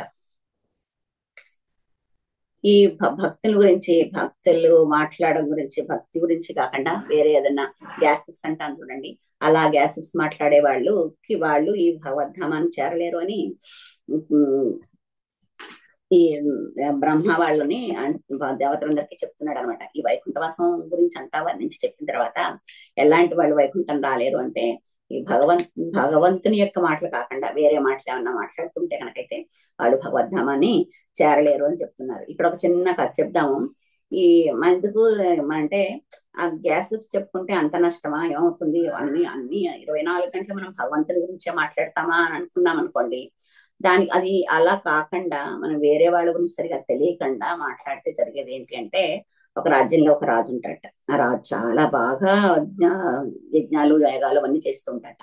ఆ యజ్ఞాలు యాగాలు చేసినప్పుడు ఎంత బాగా చేస్తాడంటే యమధర్మరాజే స్వయంగా వచ్చి అవన్నీ ఆహుతుల అవన్నీలో వేస్తూ ఉంటాయి కదా, అవన్నీ దేవతలకి ప్రత్యేకంగా అతనే వచ్చి తీసుకెళ్ళి ఇస్తూ అలా జరుగుతూ ఉంటుంటే ఒకసారి యమధర్మరాజు అడుగుతాడు, నువ్వు చేసే పనులు చాలా నాకు బాగా నచ్చాయి, నీకేమన్నా కోరిక కావాలంటే కోరుకో అంటాడట. అంటే ఈయన ఏమంటాడు, నాకు నరకంలో ఎలా ఉంటుందో చూడాలండి. అందరూ నరకం గురించి చాలా ఇబ్బందిగా చెప్పుకుంటూ ఉంటారు కదా, మామూలుగా ప్రపంచంలో కూడా ఏదైనా కష్టాలు పెడితే నరకం, ఇలాంటి నరకం మగవాళ్ళు కూడా వద్దంటూ ఉంటారు, అందుకు నా నరకం ఎలా ఉందో చూడాలనుకుందంటాడు.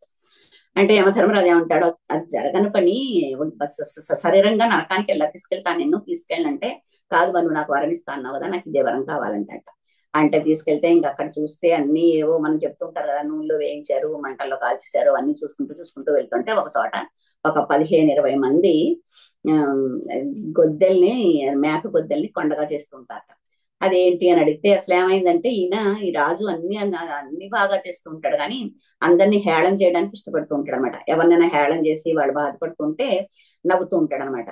ఈ యమధర్మరాజు వచ్చి నీకు కోరిక అంటే నేను తీరుస్తాను అని చెప్పకంటే ముందర ఏం చేస్తాడంటే ఒకరోజు బ్రాహ్మణులందరికీ భోజనం పెట్టాక తాంబూలం ఇచ్చేటప్పుడు మేక గొద్దెలు అందులో ఒక్క పొడి కింద వేసి పెడతాడట. అదే షేప్ లో ఉంటుంది అది కూడా. అయితే అలా పెడితే వాళ్ళు చూసుకోకుండా నవలేస్తూ ఉంటే అది రాజు అలాంటి పని చేస్తాడని వాళ్ళకి తెలియదు కదా బ్రాహ్మణులకి. అందుకని అది నవలేస్తే కనుకైతే అది ఆ పాపం ఇక్కడ వాళ్ళు చెప్తున్నాడు అనమాట. యమధర్మరాజు ఏంటి అని అడిగితే నీకోసమే అవన్నీ రెడీ అవుతున్నాయి, నువ్వు వచ్చాక ఆ కొండలన్న మేక కొద్దుల కొండలన్నీ ఉన్నాయి కదా అవన్నీ నువ్వు తినాలి అని చెప్తాట. చెప్తే ఇతనికి భయం వేసేస్తుంది. ఏం చేయాలి దీనికి? ఏమన్నా నువ్వు యమధర్మరాజు కదా, నేను పుణ్యం చేశాను అంటున్నావు కదా, నాకు ఏదైనా తరుణోపాయం చూపించు అంటే అతను ఒక రహస్యం చెప్తాడట. సరే నువ్వు బిల్లా చెయ్యి నీకు ఉండదని. అతను ఏం చేస్తాడంట, ఒకసారి ఇంటికి వచ్చేసి ఆ రాజకుమార్తెనేమో అడవిలో ఒక ఏకస్తంభం మేడలో పెట్టేసి రోజు రాత్రి వెళ్ళి వస్తూ ఉంటాడట. అక్కడ కూతురుని పెట్టాడు అని ఎవరికి తెలియదు, ప్రజలెవరికి తెలియదు, ఎవరో ఒక ఆడమ్మాయి ఉందని తెలుస్తుంది. అయితే ఇంక ఈ రాజ్యంలో జనాలందరూ మహారాజు గారు రాత్రి అక్కడికి వెళ్తున్నారు, పొద్దున్న వస్తున్నట్ట. వాళ్ళ ఇష్టం వచ్చినట్టు ఊహం చేసుకుని ఏవేవో కబుర్లు చెప్పేసుకుంటూ ఉంటారనమాట. చెప్తే ఒక బ్రాహ్మడు ఊరికెళ్ళి వస్తాడు. ఊరికెళ్ళి వచ్చేసరికి వాళ్ళ భార్య అంటుంది, ఇప్పుడు రాజు గురించి ఇలా చెప్తున్నారు, ఏదో చెప్తున్నారు, చెప్పబోతుంటే నాకేం చెప్పకు, నువ్వు దాని గురించి చెప్పు, దాని గురించి చెప్పుకునేంత వారించినా కూడా ఆ భార్య ఇలా ఉంది అని చెప్తారనమాట. చెప్తే అతను అంటాడు, అది ఏదైతే తెలియని విషయం, నిజం కాని విషయం అందరూ మాట్లాడారో, యమలోకంలో జరుగుతున్న కొండలన్నీ కరిగిపోయాయి, ఇంక 2 బస్తాలు మిగిలాయి, ఇప్పుడు నువ్వు చెప్పిన వాళ్ళు నన్ను బలవంతంగా వినిపించిన వాళ్ళని, నీకో బస్తా నాకో బస్తా అలా చెప్తాడనమాట. అందుకని మనకి ఏంటంటే భగవద్ విషయాలు కాకుండా వేరే విషయాలు మాట్లాడడం అనేది చాలా పాపం అని మనం తెలుసుకోవాలి. మనకి మానవ జన్మ అనేది చాలా ఎంతో ఇంపార్టెంట్ అయింది అనమాట. బ్రహ్మతో సహా దేవతలందరూ కూడా మానవ జన్మ వస్తే బాగుంటుందని అనుకుంటారు. ఇది బ్రహ్మదేవుడు దేవతలతో చెప్తున్నాడు అనమాట. చాలా మానవ జన్మ చాలా మహత్తరమైంది, వాళ్ళు అలాంటి జీవితం మనం కూడా కావాలనుకుంటాము. ఎందుకంటే మానవ జన్మలో వచ్చినప్పుడు మానవులందరూ దాన్ని మానవ జన్మతో ఏదైనా సాధించడానికి అవకాశం ఉంటుంది. అదే దేవతలు అయితే కనుకైతే స్వర్గలోకంలో ఉన్న వాళ్ళు పుణ్యం అయిపోగానే పాపం పుణ్యపాపాలు ఫలితాలు ఉంటాయి.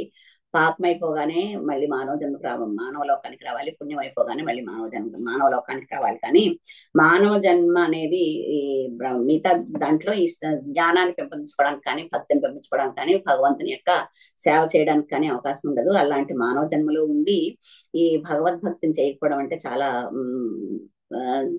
మంచి విషయం కాదు అని ఈ దేవతలకు అందరికీ బ్రహ్మ చెప్తున్నట్ట. ఈ మానవ జన్మ వచ్చినందుకైనా మనకి కృష్ణ భక్తి భావాన్ని పెంపొంచుకుని మాయా ప్రభావానికి దూరంగా ఉంటే కనుకైతే మనకి ఈ మానవ జన్మ యొక్క ఫలితం బాగుంటుంది అని అలా ఉండాలి అని బ్రహ్మ దేవతలకు కూడా చెప్తున్నాడు అనమాట. ఈ మానవులు ఎవరైతే భగవద్ధామము భౌతిక జగత్తు పైన ఉందని మనకు అందరికీ తెలుసు.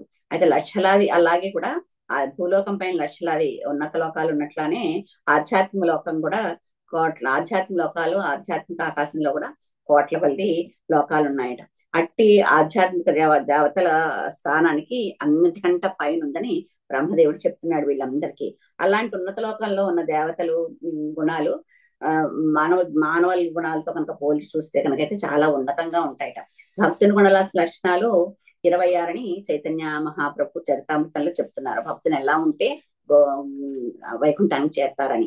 ఆ భక్తుడు ఎలా ఉంటాడంటే కరుణామై ఉంటాడు, కరుణతో ఉంటాడు, ఎవరితోటి కలహించడు, అందరితోటి సమానమైన బుద్ధి కలిగి ఉంటాడు, బయట లోపల కూడా శుచిగా ఉంటాడు, కృష్ణుడికి సంపూర్ణంగా శరణాగతి చేస్తాడు, ఇంద్రియాలని జయించి ఉంటాడు, ఎక్కువ తిండు, లౌకిక ప్రపంచంలో నన్ను మెచ్చుకోవాలని కానీ, నాకు మంచి పేరు కావాలని కానీ ఆశించడు, ఇంకా చాలా గంభీరంగా ఉంటాడు, అవసరం లేని చోట ఎక్కువ మాట్లాడు, అందరి దయ కలిగి ఉంటాడు, అందరితోటి స్నేహంగా ఉంటాడు. అలా కాకుండా భగవంతుని మీద పాటలు రాసేలాగా కవి కూడా ఉంటాడు. వేరే వేరే విషయాల గురించి వచ్చినప్పుడు, మనకు తెలియని విషయాలు వచ్చినప్పుడు, అర్థం లేని విషయాలు వచ్చినప్పుడు మౌనంగా ఉంటాడు. ఇలాగా అతను ఎవరి ముందు కూడా పక్షపాత బుద్ధి చూపించడు, అతనికి ఎవ్వరూ శత్రులు ఉండరు. ఇలాంటి అతను చాలా పరమశాంతంగా ఉంటాడు. ఇవన్నీ లక్షణాలు ఉంటే కనుకైతే భగవద్ధామాన్ని చేయడానికి అతను అర్హత కలిగినట్టే అని బ్రహ్మ చెప్తున్నాడు. ఇది ద్వితీయ స్కందంలో 3వ అధ్యాయంలో 24 శ్లోకం కూడా అలాగే చెప్పారని చెప్తున్నాడు అనమాట. ఇంకా అలాగా అవి అన్ని లక్షణాలు అయితే ఇంకా నామాపరాధాలు 10 ఉంటాయి. మనం రోజు చదువుకుంటూ ఉంటాం కదా, ఆ నామాపరాధాలు ఆ ఆ దశవిధ నామాపరాధాల నుంచి విడిపడి ఆ దేవుడు హరినామం చదివేటప్పుడు మనకైతే మనం పార్వశిస్తుని పొందితే కనుకైతే అది పులకాశ్రువులు అంటారట. అంటే మనకి మన శరీరం పలకరించి ఆ అశ్రువులు వస్తాయట. అది మనకి శిక్షాష్టకంలో ఆ 6వ శ్లోకంలో చెప్తారు కదా, అయినంగ తనుజ కింకరం పతితమ్మ విషమే భవాంబుధో కృపయాత ఉపాధ పంకజ్ నయనం గళదస్సార్య వదనం గద్దరుద్ధయాగిర పొరకే నిత్తం వపం కదా నామగ్రహణే భవిష్యతి.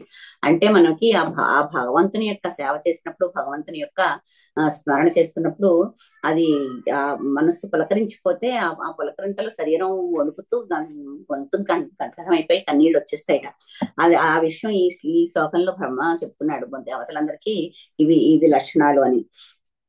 ఇంక ఈ సనక సనాతన సనంత కుమారులు ఇలాగా అన్ని వైకుంఠ లోకంలో ఉన్న అందాలన్నీ చూసుకుంటూ వాళ్ళందరినీ చూసుకుంటూ వాళ్ళ యోగ బలంతో ఆనందం పొంది ఆధ్యాత్మిక ఆకాశంలో వైకుంఠ లోకంలో ఉండే భక్తులందరూ వాళ్ళు ఎలా ఏ విమానాలు ఎక్కారు ఏంటి అవన్నీ చూసుకుంటూ ఈ ఈ వైకుంఠానికి చేరుకున్నారనమాట.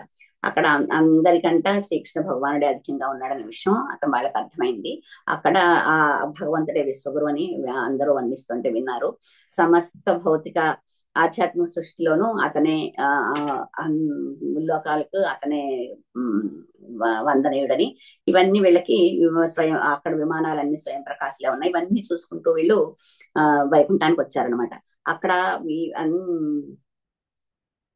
అక్కడ ఆధ్యాత్మిక స్వభావాలు ఉంటాయి కాబట్టి అక్కడ ఉన్నవన్నీ కూడా నిత్యంగా ఉంటాయి. దాంట్లో వాళ్ళకి తగ్గిపోవడం అనేది ఉండదు అనమాట. అదే మనకు భౌతిక ప్రపంచంలో అయితే కనుకైతే హెచ్చు తగ్గులు ఉంటాయి. ఇంద్ర పదవి కూడా కొన్నాళ్లే ఉంటుంది, కానీ ఈ వైకుంఠంలో ఉన్నప్పుడు అది అలా శాశ్వతంగా ఉంటుంది అనమాట.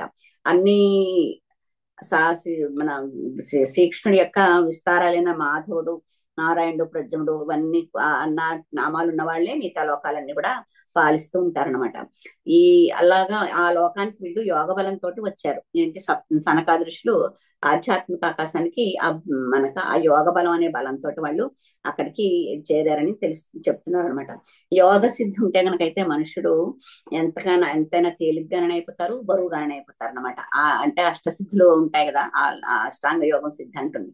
అలాంటి సిద్ధుల్లో ఇది కూడా ఒక సిద్ధి అనమాట. తేలిగ్గానే అయిపోవచ్చు, బరువుగానే అయిపోవచ్చు.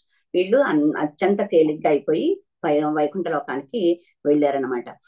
మనకి ఇప్పుడు భౌతిక ప్రపంచం యొక్క గణాల ప్రకారం అంటే లెక్కల ప్రకారం ఆలోచిస్తే కనుకైతే ఎవరైతే కాంతి వేగంతో ప్రయాణిస్తే ఈ భౌతిక జగత్తు నుంచి అత్యున్నత లోకానికి వెళ్ళాలంటే కనుకైతే 40,000 సంవత్సరాలు పడుతుంట. అలాంటిది వీళ్ళు ఆడుతూ పాడుతూ యోగ బలంతో వైకుంఠానికి చేరుకున్నారు.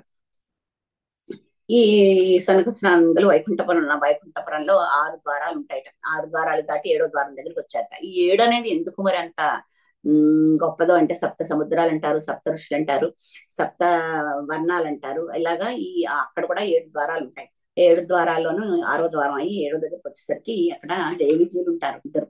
వాళ్ళిద్దరు వెళ్ళి అడ్డగించారట. అడ్డగిస్తే వీళ్ళకి కోపం వచ్చింది. ఎందుకంటే వీళ్ళు వయసులో ఎక్కువగా ఉన్నా కూడా జ్ఞానంలో చాలా పెద్దగా ఉండి చిన్న కుర్రాళ్ళలో చూడడానికి చిన్నపిల్లల్లో ఉంటారు, కానీ జ్ఞానంలో అందరికంటే బ్రహ్మ చెప్పాడు కదా, అందరికంటే ముందర వాళ్ళు పుట్టారని. వీళ్ళు అడ్డగించేసరికి వీళ్ళకి మునులకి వాళ్ళకి కోపం వచ్చింది అనమాట.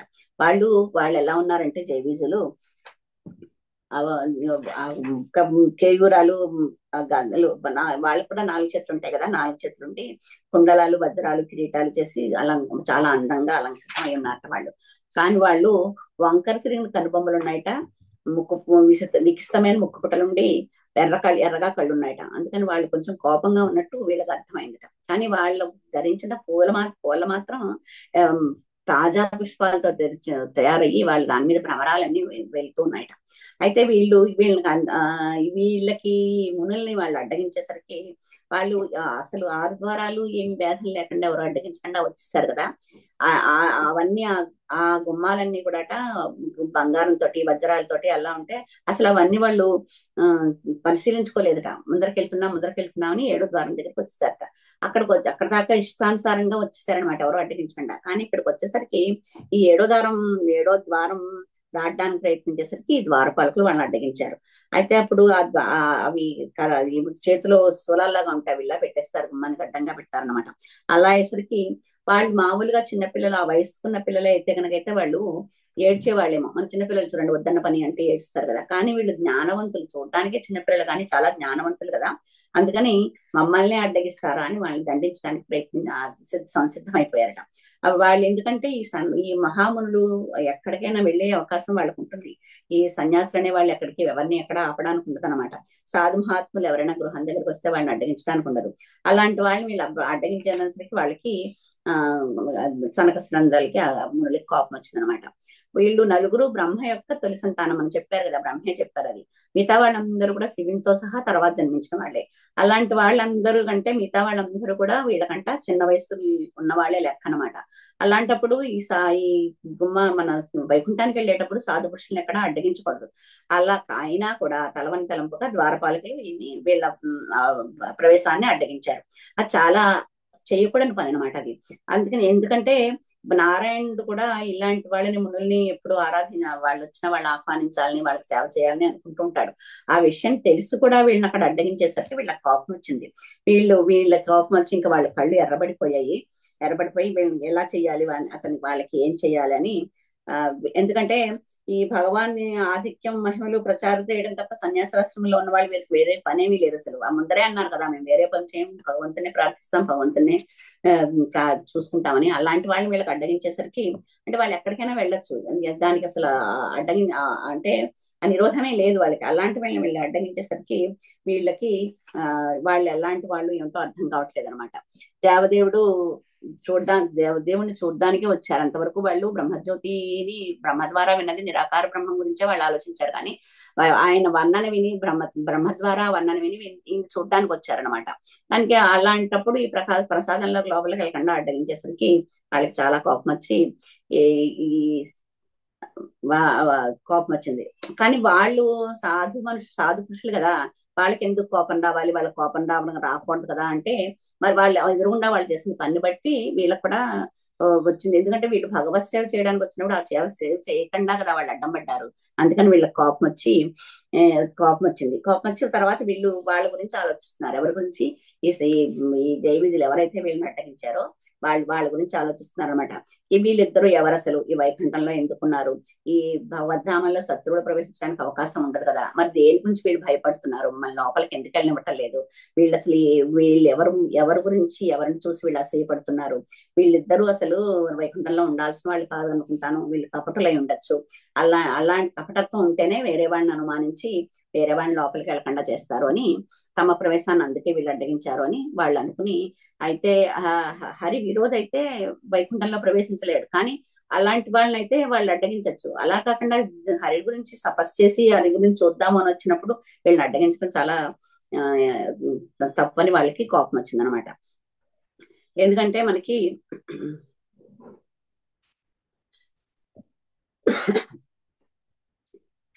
భగవంతుని యొక్క సృష్టిలో ఈ భౌతిక జగత్తు ఓన్లీ 4వ వంతు మాత్రమే. అలాంటి చోట మనకి ఎన్నో రూల్స్ రెగ్యులేషన్స్ ఉంటాయి.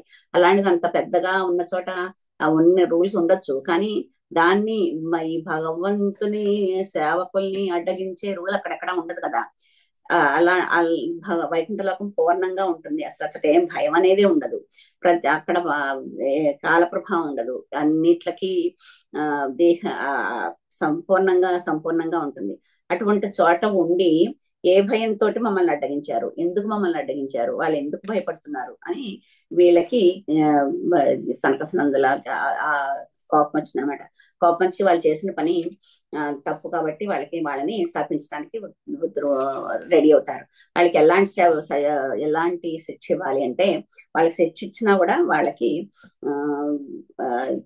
మంచి జరగాలి. శిక్ష వాళ్ళు కూడా వాళ్ళకి మంచి జరగాలి. అంటే చూడండి, అంత కోపం వచ్చినా కూడా వాళ్ళు ఇన్నాళ్ళు వైకుంఠంలో ఉన్నందుకు వాళ్ళ ఫలితం మీద ఉండాలి కదా.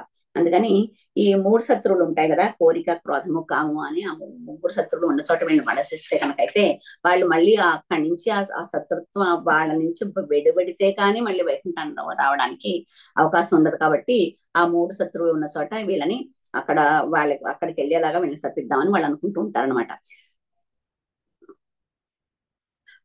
అలా మనం భౌతిక జగత్తులో కనుక వచ్చేస్తే కనుకైతే ఉమ్, ఆ వాళ్ళు దాన్ని రిలీజ్ అయితే కానీ అంటే మనం భౌతిక కోరికల నుంచి విడిపడితే కానీ మళ్ళీ వైకుంఠం అంటారు కదా. అలాగా వాళ్ళు ప్రయత్నిస్తారు. అప్పుడు ఈ ఉన్న కామక్రోధాలన్నింటినీ వదిలించుకుని మళ్ళీ అప్పుడు భగవంతుని దగ్గరికి రావడానికి అవకాశం ఉంటుంది అని వీళ్ళు అలా ఇద్దామని అనుకుంటారట. అయితే ఈ వైకుంఠ వాసులకి అదే మన జయ విజయులకి అర్థమైపోతుంది, మనం చేసిన చాలా తప్పు, బ్రాహ్మణులను అడ్డగించాం మనము, బ్రాహ్మణ శాపం అసలు మనం ఒకసారి అంటే ఒకసారి బ్రాహ్మణులు ఒకసారి శాపం ఇచ్చారంటే మనం దాని నుంచి విడిపడలేము, వాళ్ళు ఇవ్వడానికి సిద్ధమైపోతున్నారని కష్ట భయం వేసి వాళ్ళని శరణ కోరుతారట. ఎందుకంటే మనకు చూడండి, పరీక్షిత్ మహారాజు ఎంతటి గొప్ప రాజు, ఒక్క చనికావాసంలో చేసిన చిన్న పనికి బ్రాహ్మణ శాపం పొందాడు. ఆ బ్రాహ్మణ శాపం పొందినప్పుడు అసలు పుట్టకుండానే భగవంతుని చేత రక్షింపబడిన వాడు పరీక్షిత్ మహారాజు. అలాంటి ఆయనకే ఆ శిక్ష తప్పలేదు. అది మంచిగా చెడ ఆయన అంటే భాగవతం మనందరికీ వినడానికి భాగవతం చెప్పడం అవకాశం కలగడం వేరే విషయం, కానీ బ్రాహ్మణ శాపం అనేది ఎంత తీవ్రంగా ఉంటుంది అనేది తెలుస్తుంది కదా మనకి. అందుకని వీళ్ళు ఏంటంటే భక్తుల్ని భగవంతుడు వైకుంఠసారంతో బ్రాహ్మణులు అడ్డగించిన ద్వారపాలు చేసిన దానికి కానీ శాపం గురించి వాళ్ళకి అర్థమైపోయింది కాబట్టి వాళ్ళు మునుల్ని రక్షించమని అడుగుతారనమాట. మీ మీ మీ వాళ్ళు మీలాంటి వాళ్ళు మేము గౌరవించలేదు కాబట్టి మాకు శాపం ఇవ్వడం సహజమే, కానీ మాకు ఏ శాపం ఇచ్చినా కూడా మేము ఎక్కడున్నా కూడా భగవంతులందరి భక్తి తగ్గకుండా ఉండేటట్టు మమ్మల్ని దీవించండి అని అంటారు అనమాట. ఇలాగా శివానంద లహరిలో శంకర భగవానులు చెప్తారు, నరత్వం దేవత్వం నగవన మృగత్వం అసకటం పశుత్వం కీటత్వం భవతు విహతత్వాది జనం సదా తత్పాదాబ్ద స్మరణ పరమానంద లహరి విహారసక్తం చేద్రయ మిహతింతేన వక్ష. నేను చిన్న కీటకంగా పుట్టినా పర్లేదు, దోమగా పుట్టినా పర్లేదు, కానీ నీ మీద ప్రేమాభిమానాలు మాత్రం నాకు తగ్గకూడదు అని. అలాగే వీళ్ళు కూడా వాళ్ళని సనక సనందనాలని వీళ్ళు ప్రార్థిస్తారనమాట.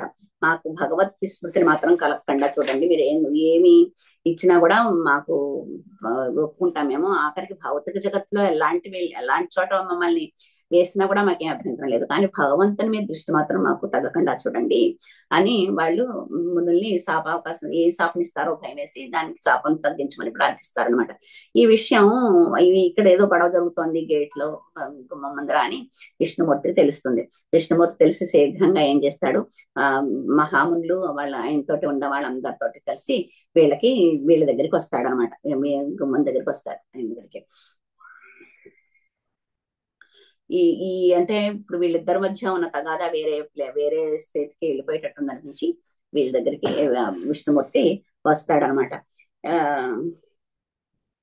అంతవరకు వీళ్ళు బ్రహ్మదేవుడు వల్ల విన్నది ఏంటంటే ఓన్లీ బ్రహ్మదేవుడు చెప్పింది హృదయంలో చూడండి, ప్రార్థించండి, భగవంతుడు కనిపిస్తాడు అని చెప్తారు కదా. అలాగా హృదయంలో వాళ్ళు ఊహించుకున్నది అన్ని డైరెక్ట్ గా ఎదురుగుండా కనిపిస్తారు ఇక్కడ. ఈ శ్లోకం ఏంటంటే తంత్వాగతం ప్రతిహృతౌ పుకం స్వకుంభిస్తే చక్షతాక్ష విషయం స్వసమాధి భాగ్యం హంసస్యోర్వదనయో శివవాయులోలత్ చుత్భ్రాత్రపత్ర ససికేశ రసీకరాంబం. ఇక్కడ అచక్షతాక్ష అంటే విష్ణు భగవానుడు మామూలు చర్మచక్షులకు కనిపించడు, ఓన్లీ ధ్యానంలోనే కనిపిస్తాడు అని. అలాంటిది వీళ్ళకి సనకసనందులకి చర్మచక్షులకి ఎదురుగుండా కనిపిస్తున్నాడు అనమాట.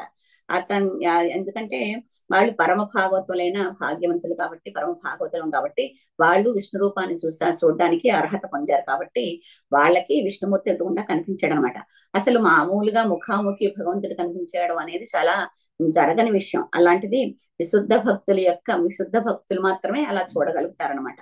అందుకే వీళ్ళకి సనక సనాతన కుమారులందరికీ ఈ చత్రం చామరం పట్టి ఆయనతో కూడా వస్తుంటే వాళ్ళందరితోటి కలిసి వితను వీళ్ళకి కనిపిస్తే వాళ్ళు చాలా ఆశ్చర్యపోయారట.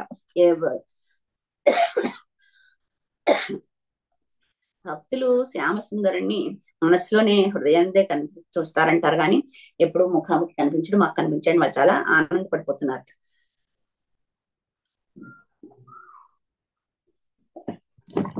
ఈ శ్రీ విష్ణుమూర్తి యొక్క విశాల వక్షస్థలం లక్ష్మీదేవికి ఆవాసం. లక్ష్మీదేవి అక్కడే ఉంటుంది కదా. ఆ లక్ష్మీదేవి ఈ ఆధ్యాత్మిక జగత్తులో స్వర్గలోకం ఒకటి చూడమణి లాంటిది, అంటే అన్ని లోకాల్లోకి అది మంచిది అనమాట. అలాంటి అలా చూడమని చెప్తున్న లోకంలో విష్ణుమూర్తి హృదయం మీద ఉండి ఉంటే ఏమైంది, ఆమె కంటే కూడా ఆమెను కూడా కలిగి ఉన్నాడు కాబట్టి అతనే మొత్తం లోకాన్నంతని పాలించి మొత్తం సౌందర్యానికి అందరికీ అతడే రారాజుగా ఉన్నాడు అనమాట అక్కడ.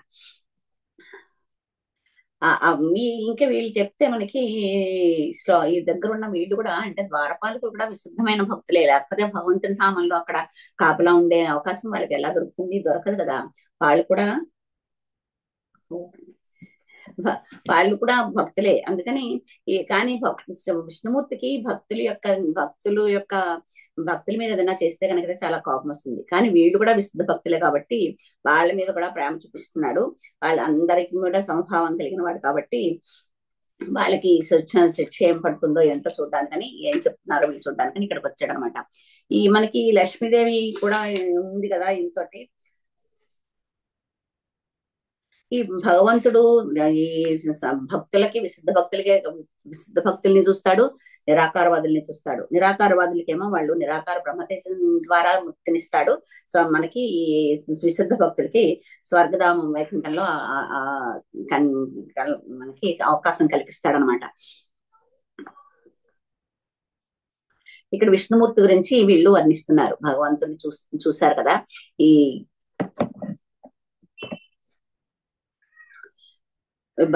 సనక సనానందులు విష్ణుమూర్తి గురించి వర్ణిస్తున్నారు అనమాట. ఆయన పీత వర్ణం అంటే ఎల్లో పసుపచ్చన పంచి కట్టుకున్నారట విష్ణు భగవానుడు. అతనేమో మెడలో పుష్పహారం వేసుకున్నట్ట. ఆ పుష్పహారం ఎంత సౌమ్యంగా ఉందంటే దాని మీద 9 శంఖారం చేస్తున్నాయట. అలా చూసి అతను భగవానుడు అలవోక గ్రద్ద ఆయనకి ఇది మనం గరుడు వాహనం కదా, గరుడు వాహనం మీద నుంచుని గరుడు వాహనం పక్కన నుంచుని గరుడు మీద చిన్నగా ఇలా చేసి చాలా అలవోకంగా అందంగా నుంచున్నారట. ఆయన్ని వర్ణిస్తున్నారు. ఆయన చూసనమాట. ఆయన మకర కుండలాలు ధరించారు. ముఖమంతా ఆనందం నవ్వుతోటి మెరిసిపోతోంది. ఆయన కిరీటం ధరించాడు, మణిమయ కిరీటం ధరించాట. వీళ్ళు ఒక్కొక్కటి మనకి తిరుపతి వెళ్తే మనం చూస్తాం చూడండి, పై నుంచి కింద, కింద నుంచి పైన అంటారు. భగవంతుడికి అయితే కింద నుంచి పాదాల నుంచి పైకి చూడాలని. అలా చూసుకుంటూ వస్తే ఒక్కొక్కటి ఎలా కనిపిస్తుందో అలాగే వీళ్ళు ఆ భగవంతుని చూసి కిరీటం ఎలా ఉంది, ఆ నయనంలో నవ్వు ఎలా ఉంది, ఇవన్నీ వర్ణిస్తున్నారనమాట. చూసి ఆనందపడిపోతున్నారు. ఎప్పటి వరకు వాళ్ళు ఎప్పుడు మనసులో ఊహించుకున్నారు కానీ డైరెక్ట్ గా భగవంతుని చూడలేదు కాబట్టి ఆ సౌందర్యానికి వీళ్ళు ఆనందపడిపోతున్నారు అనమాట. ఇది బ్రహ్మ చెప్తున్నారు. వీళ్ళందరూ ఆ విధంగా దేవదేవుడిని చూసి ఆ దేవదేవుడు మనకి, నీకు, నాకు, శివుడికి అందరికీ ఆరాధ్యదైవమే. అలాంటి భగవంతుడిని మునులు చూస్తే వాళ్ళకి అసలు తనివి తీరటలేదు. తృప్తి తీర నయనాలతో అంటే కళ్ళతో ఎంత చూసినా కూడా వాళ్ళకి ఆనందంగా సరిపోవటం లేట. ఆ శ్రీకృష్ణ భగవాన్ సౌందర్యం ఎంత సమ్మోహనంగా ఉంటుందంటే లక్షలాది మన్మథులు పరాజులైపోతారట ఆయన ఆనందం. పరాజుతో అంటే మన్మథుడు అందం అంటాము. అలాంటి అందం కూడా ఈయన అందం ముందు దిగదుడిపేట. అందుకే ఆయన్ని మదన మోహనుడు అంటారు. అంటే మదనుడే మోహించేలాగా ఉంటాడట. కానీ కొన్నిసార్లు రాధారాణి సౌందర్యం మీద ఈ కృష్ణ భగవానుడు మోహితుడైతే కనుకైతే మదన దాకుడు అని కూడా అంటారట. ఎందుకంటే రాధారాణి సౌందర్యం మదనుడే మోహించేటువంటి సౌందర్యం ఉన్నవాడు రాధా అందం చూసి దాహంతో పడ్డాడు. అలాగా అంత అందంగా ఉన్నట్ట. వైకుంఠ లోకంలో నారాయణ చాలా అందంగా ఉంటాడు. గోకులంలో మాత్రం భక్తులు కూడా గోకులంలోని భక్తులందరూ మాత్రం రాధారాణి అందంగా ఉంటుంది అనుకుంటారట. కృష్ణుడి కంట కూడా రాధారాణి చాలా సౌందర్యంగా ఉంటుందని అనుకుంటారట. అలాగే ఈ భగవానుడు భక్తవత్సలుడు కాబట్టి బ్రహ్మరుద్ర దేవతలందరికీ కూడా వాళ్ళందరికీ ఆనందం కలిగించడానికి ఆయా రూపాలు ధరించి వాళ్ళు ఏ రూపం కావాలనుకుంటే ఆయా రూపాల్లో వాళ్ళకి దర్శనమిస్తూ ఉంటాడు అనమాట. ఇక్కడ భగవంతుడు సనక కుమారులందరికీ కూడా తన అత్యంత సుందరమైన రూపాన్ని వాళ్ళకి దర్శన భాగ్యం కల్పించేసరికి వాళ్ళకి అసలు తనివి తీరకుండా అలాగే చూస్తూ ఉండిపోయాడు. ఇంకా చూడాలనిపిస్తుంది. వాళ్ళకి భగవంతుని యొక్క పాద పద్మాల్లో తులసి దళాలు ఉన్నాయి కదా, అది చూస్తే కనుకైతే వాళ్ళకి ఆనందంగా అనిపించదుట. ఈ ఈ శ్రీ వాడి సనక సనందనాదులు మొదటి నుంచి నిరాకారవాదులు. అంటే బ్రహ్మ చెప్పిన ప్రకారం వాళ్ళు ఆయన ఊహించుకుని మనసులో జ్యోతియే అనుకున్నారు. కానీ ఒక్కసారిగా ఈ సాకార రూపం చూసేసరికి వాళ్ళు అసలు నిరాకారం వ్యాధంలో ఉన్న మనం భగవంతుడు లేడనే ఉద్దేశంలో ఉన్నాము, జ్యోతి రూపంలోనే ఆయన ఉంటాడనే ఉద్దేశంలో ఉన్న వాళ్ళు అందం ఉన్న వాళ్ళు కాస్త ఈయనకి చాలా ఆనందపడిపోయాట. ఆ రూపాన్ని చూసి, ఆ లక్షణాలు చూసి వాళ్ళ మనసులు మారిపోయాయి. మేము నిరాకారవాదులం కాదు, సకారవాదులు అన్నట్టుగా అయిపోయారనమాట. ఆ దివ్య సుందర లక్షణాలు చూసేసరికి వాళ్ళు అసలు ఆనందంతో తబ్బిబ్బైపోయారు. వాళ్ళు అక్కడ ఈ వాయువుతోటి ఆయన పాదాలు ఉన్న తులసి దళంతో వచ్చిన ఈ సుగంధం అంతా వచ్చేసరికి వాళ్ళు ఆ భావాల్ని మార్చేస్తుంది అనమాట. ఈ ఏమీ లేదు, రూపం లేదు అనుకున్న భావం మొత్తం మారిపోయి ఎదురుగుండా కనిపిస్తుంటే లేదని ఎలా అనుకుంటారు కదా. అంతకుముందంటే బ్రహ్మ చెప్పింది వర్ణించిన దాన్ని బట్టి వాళ్ళు ఊహించుకుంటూ అదే అదే కాబోసు అనుకున్నారు. కానీ ఇక్కడ ఎదురుగుండా అత్యంత ఆనందంగా అంత రూపం కనిపిస్తుంటే కళ్ళు పండుగగా. అందుకని వాళ్ళకి ఇంకా నారాయణ పాదసేవ చేయడమే మనకు కావాల్సింది. ఇంకా వేరే ఏం లేదు. మనం భక్తి చేసుకోవాలి. ఆ భక్తే మనకి ముఖ్యం. భగవంతుడు లేడనే విషయం మనం అనుకోకూడదు అనుకుని భగవంతుని యొక్క ఆ మొహం చూసి చాలా చాలా ఆనందపడ్డారట. ఈ 45వ శ్లోకం అయితే కనుకైతే పుంసాం గతిం మురుగయతామిహ యోగ మార్గై ధ్యానాస్పదం బహుమతం నయనాభిరామం వంశం వపుర్ధ దర్శయానమనన్య సిద్ధై రౌత్పత్తికై సమగుణం యుతమష్ట భోగై. దీంట్లో ఏముందో నాకు తెలియదు కానీ ప్రభుపాదులు వారు ఏకంగా 6 పేజీల పర్పోర్ట్ రాశారు దీనికి మొత్తానికి. ఈ శ్లోకం మొత్తం మీద అంటే ఇంత చెప్పే నాకు టైం కూడా లేదు కాబట్టి చాలా అయిపోయిన టైం.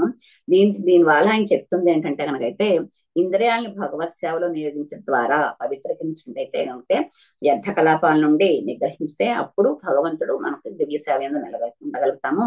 కనుక ఈ సనత్న కుమారులందరూ దాన్నే వాంఛించారు. యోగంలో రకరకాల యోగాలు ఉంటాయండి. మా సిద్ధి యోగని భక్తి అన్నిట్లకంటే ముఖ్యం మనకి చైతన్య మహాప్రభు చెప్పినట్టు భగవంతుని నామమే చేసి హరే కృష్ణ మంత్రాన్ని చేస్తే హరే కృష్ణ అది మనకి మనసులో వికాసం పొంది భగవంతుని వెళ్ళడానికి ఉంటుంది.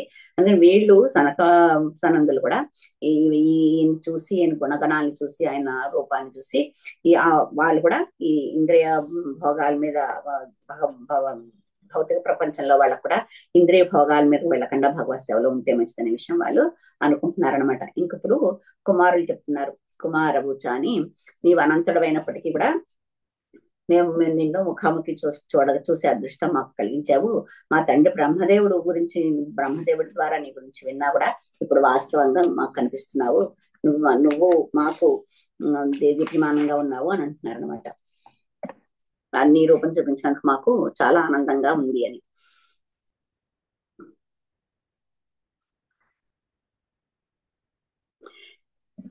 ఇంకా వాళ్ళకి వీళ్ళు నిరాకార బ్రహ్మం గురించి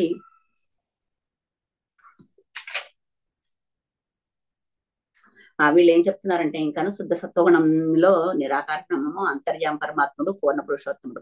ఆ పరతత్వం అనేది ఈ 3 లక్షణాలతోటి ఉంటుందనే విషయం చెప్పి దేవదేవుడు కనుక ఒక చిన్న పిసరైనా అనుగ్రహించకపోతే కనుకైతే భగవంతుని అవగతం చేసుకోవడం చాలా కష్టము.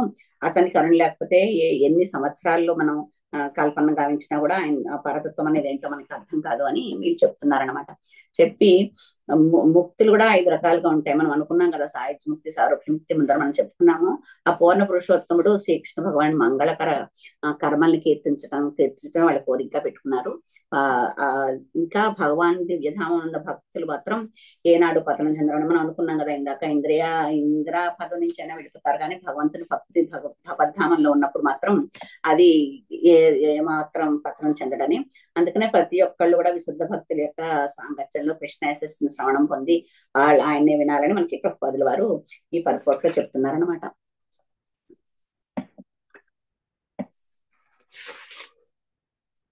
అది వీళ్ళకి ఇక్కడ ఏమైందంటే సనకసనందలకి వాళ్ళ భక్తుల్ని శపించారు కదా, అందుకని వీళ్ళకి అనుమానం వస్తుంది అనమాట. ఇరువురు భక్తులను అహంకారంతో శపించాం కాబట్టి దేవదేవం చింత వాళ్ళు దీనత్వాన్ని ప్రదర్శిస్తున్నారు. మేము చేసిన తప్పే, మీ మాకు మా హృదయాల్లో నీ పాదపద్మ సేవ ఎప్పుడు ఉండేటట్టు చెయ్యి. నీ శరణాంబులకి తులసి దళాలు అర్పించినట్టు ఎలా శోభిస్తాయో అలా మా వాక్కులు నీ గుణాలను వర్ణించేటట్టు మాకు అవకాశం కల్పించు. ఎందుకంటే వాళ్ళు కూడా భక్తులే కదా, వాళ్ళని శపించినందుకు భగవంతునికి కోపం వస్తుందేమో, మమ్మల్ని వాళ్ళు కూడా, అందుకని మేము అలా శపించడం కూడా మాకు కూడా అపరాధమే అని, మేము కూడా తప్పు చేసామని భగవంతుడు మిమ్మల్ని ఏమన్నా అంటాడేమో అనే విషయంలో వాళ్ళు భగవంతుని ప్రార్థిస్తున్నారు అనమాట. అలా ఇంకా ఏమంటున్నారంటే, మేము మీ భక్తుల్ని శపించిన కారణంగా మేము నరకానికి ఎగినా కూడా నువ్వు మాత్రం మరుపు రాకుండా ఉండేటట్టు చూడు అని భగవంతుని వాళ్ళు ప్రార్థించారు. వాళ్ళు ప్రేమమైన 3 దేహంతో, మనసుతో, వాక్కుతో అలాగ నీ సేవ ఎప్పుడు చేస్తూ ఉండాలి, మా వాక్కులు ఎప్పుడు నిన్నే ప్రార్థిస్తూ ఉండాలి అని. అది ఆ కృష్ణ సేవ ఎంత బాగా ఉంటుందంటే, తులసి దళాల గురించి ఉపమానం చెప్పాక, తులసి దళం ఎంతో పవిత్రమైన భావం చేసింది, కానీ అది కృష్ణ భగవాన్ పాదాలకు అర్పించినప్పుడే దాని సుగుణాలన్నీ పెరిగాయని. కానీ ఇంకా మన చెవులు ఉన్నాయి కదా, చెవుల దండరాలకి చాలా చిన్నగా ఉంటాయట. అది కానీ అది ఆకాశం లాంటిది, అందులో ఎంత వేసినా కూడా నిండిపోవడం అంటూ ఉండదట. అందుకని మనం ఎంతసేపు శ్రీకృష్ణ భగవానుడి యొక్క హరే కృష్ణ నామాన్ని మనం ఎంత చేసినా కూడా ఆ చెవులు నిండిపోతాయి, అది పట్టదు అనేది ఉండదు. అందుకని హరే కృష్ణ మంత్రం చేయడమే మనకి లాభం అని ప్రభుపాదుల వారు మనకి ఇందులో చెప్తున్నారు. మనం ఏ స్థితిలో ఉన్నా కూడా హరే కృష్ణ మహామంత్రం జపించడం మాత్రం భగవానుడు మనకి పూర్ణ అధికారం ఉంటుంది. అందుకని ఏ జీవితంలో ఏ స్థితిలో ఉన్నా కూడా, ఎట్లాంటి పరిస్థితిలో ఉన్నా కూడా హరే కృష్ణ అని మనం చెప్పడం మంచిది అని చెప్తున్నారు అనమాట. ఇక్కడ ఇంకా లాస్ట్ 50వ శ్లోకం దగ్గరకు వచ్చేసరికి, నారాయణుడి యొక్క ఆధ్యాత్మిక రూపం చూసి సనకమునులు చాలా ఆనందపడ్డారు. మనకి మామూలు కళ్ళకిట ప్రేమాంజనం అని ప్రేమ అనే కాటుకు రాసుకుంటే కనుకైతే కృష్ణ ప్రేమ మనకి బుద్ధి అవుతుంది. ఆయన చూడాలనే ఒక భావం పెరిగి, ఆయన చూసే కొద్ది ఆనందం పెరిగి మనకి అలాంటి ప్రేమ దొరుకుతుంది. అది ఇంకా శ్రీకృష్ణుడు భక్తి లేని వాళ్ళకి కనిపించడు, ఓన్లీ భక్తున్న వాళ్ళకే కనిపిస్తాడని ఈ నారాయణులకి సనక సంబంధులందరూ కృతజ్ఞాపాతం ప్రకటించాక, నువ్వు మాకు కనిపించేందుకు చాలా కృతజ్ఞతలు అని. ఇవి 50 శ్లోకాలు కంప్లీట్ అయ్యాయి. నేను మొదట్లో శ్లోకాల సంగతి చెప్పడం మర్చిపోయాను, ఎన్ని శ్లోకాలు ఉన్నాయి ఏంటి అనే విషయం చెప్దాం అనుకుని. కానీ మనకు మొత్తం మీద ఇక్కడ 50 శ్లోకాల్లో మనం నేర్చుకుంది ఏంటంటే, దితిగర్భం తేజస్సు వలన కలిగిన ఫలితాలు ఎలా ఉన్నాయి అనేది, జీవులు ఎలా వేద నిర్దేశాల్లో నడుస్తారు అనే విషయం, ఇంకా వైకుంఠ లోకంలో ఎవరుంటారు ఎలా ఉంటారు అని, వైకుంఠవాసులు వైకుంఠంలో ఎవరుంటారు ఎలా ఉంటారు, ఇంకా మానవ జీవనం యొక్క ప్రాధాన్యత ఏంటి, సనకాదులు వైకుంఠానికి ఎలా చేరారు, ద్వారపాలకులు సనకాదులను అడ్డగిస్తే ఏమైంది, ఎందుకు అడ్డగించారు, ఏమైంది, ఇంకా వైకుంఠ లోకంలో సనకాదులకి వెళ్ళడానికి చాలా అవకాశం ఉంటుంది, కానీ వాళ్ళు అది పూర్తి సమ్మతి అయినా కూడా వీళ్ళు ఎందుకు అడ్డగించారు అనే విషయం, ఇంకా బ్రాహ్మణ శాపం ఇస్తే ఎంత పవర్ఫుల్ గా ఉంటుందనే విషయం, ఇంకా అంతేకాకుండా భగవంతుడే అక్కడ వైకుంఠంలో ఆయనే సర్వనిధి అని, ఇంకా సనక సనంద కుమారులు తులసి దళాన్ని ఆగ్రహించి తులసి యొక్క పవిత్రతను తెలుసుకోవడం గురించి, ఇంకా లాస్ట్ లో సనకాదులు భగవంతుని గురించి ప్రార్థించడం గురించి మనం తెలుసుకున్నాము. ఇందులో ఏదైనా ఒక్క విషయమైనా మంచి విషయం చెప్పగలిగితే కనుకైతే అది శిక్షాగురువుల యొక్క నాకు కటాక్షాలు. ఇందులో ఒకవేళ నేను చెప్పిన దాంట్లో ఏదైనా ఏమాత్రం పొరపాటు ఉన్నా నా అవగాహన లోపం. ఇది మళ్ళీ మరొక మారు మనస్ఫూర్తిగా ఈ చెప్పిందంతా శ్రీకృష్ణ భగవాన్ ప్రేమమూర్తి శ్రీల ప్రభుపాదుల వారికి అంకితం చేసుకుంది. హరే కృష్ణ కృష్ణ కృష్ణ హరే హరే, హరే రామ రామ రామ హరే హరే. జై శ్రీకృష్ణ. హరే కృష్ణమ్మ, పరిగెట్టేశానా? హరి బోల్.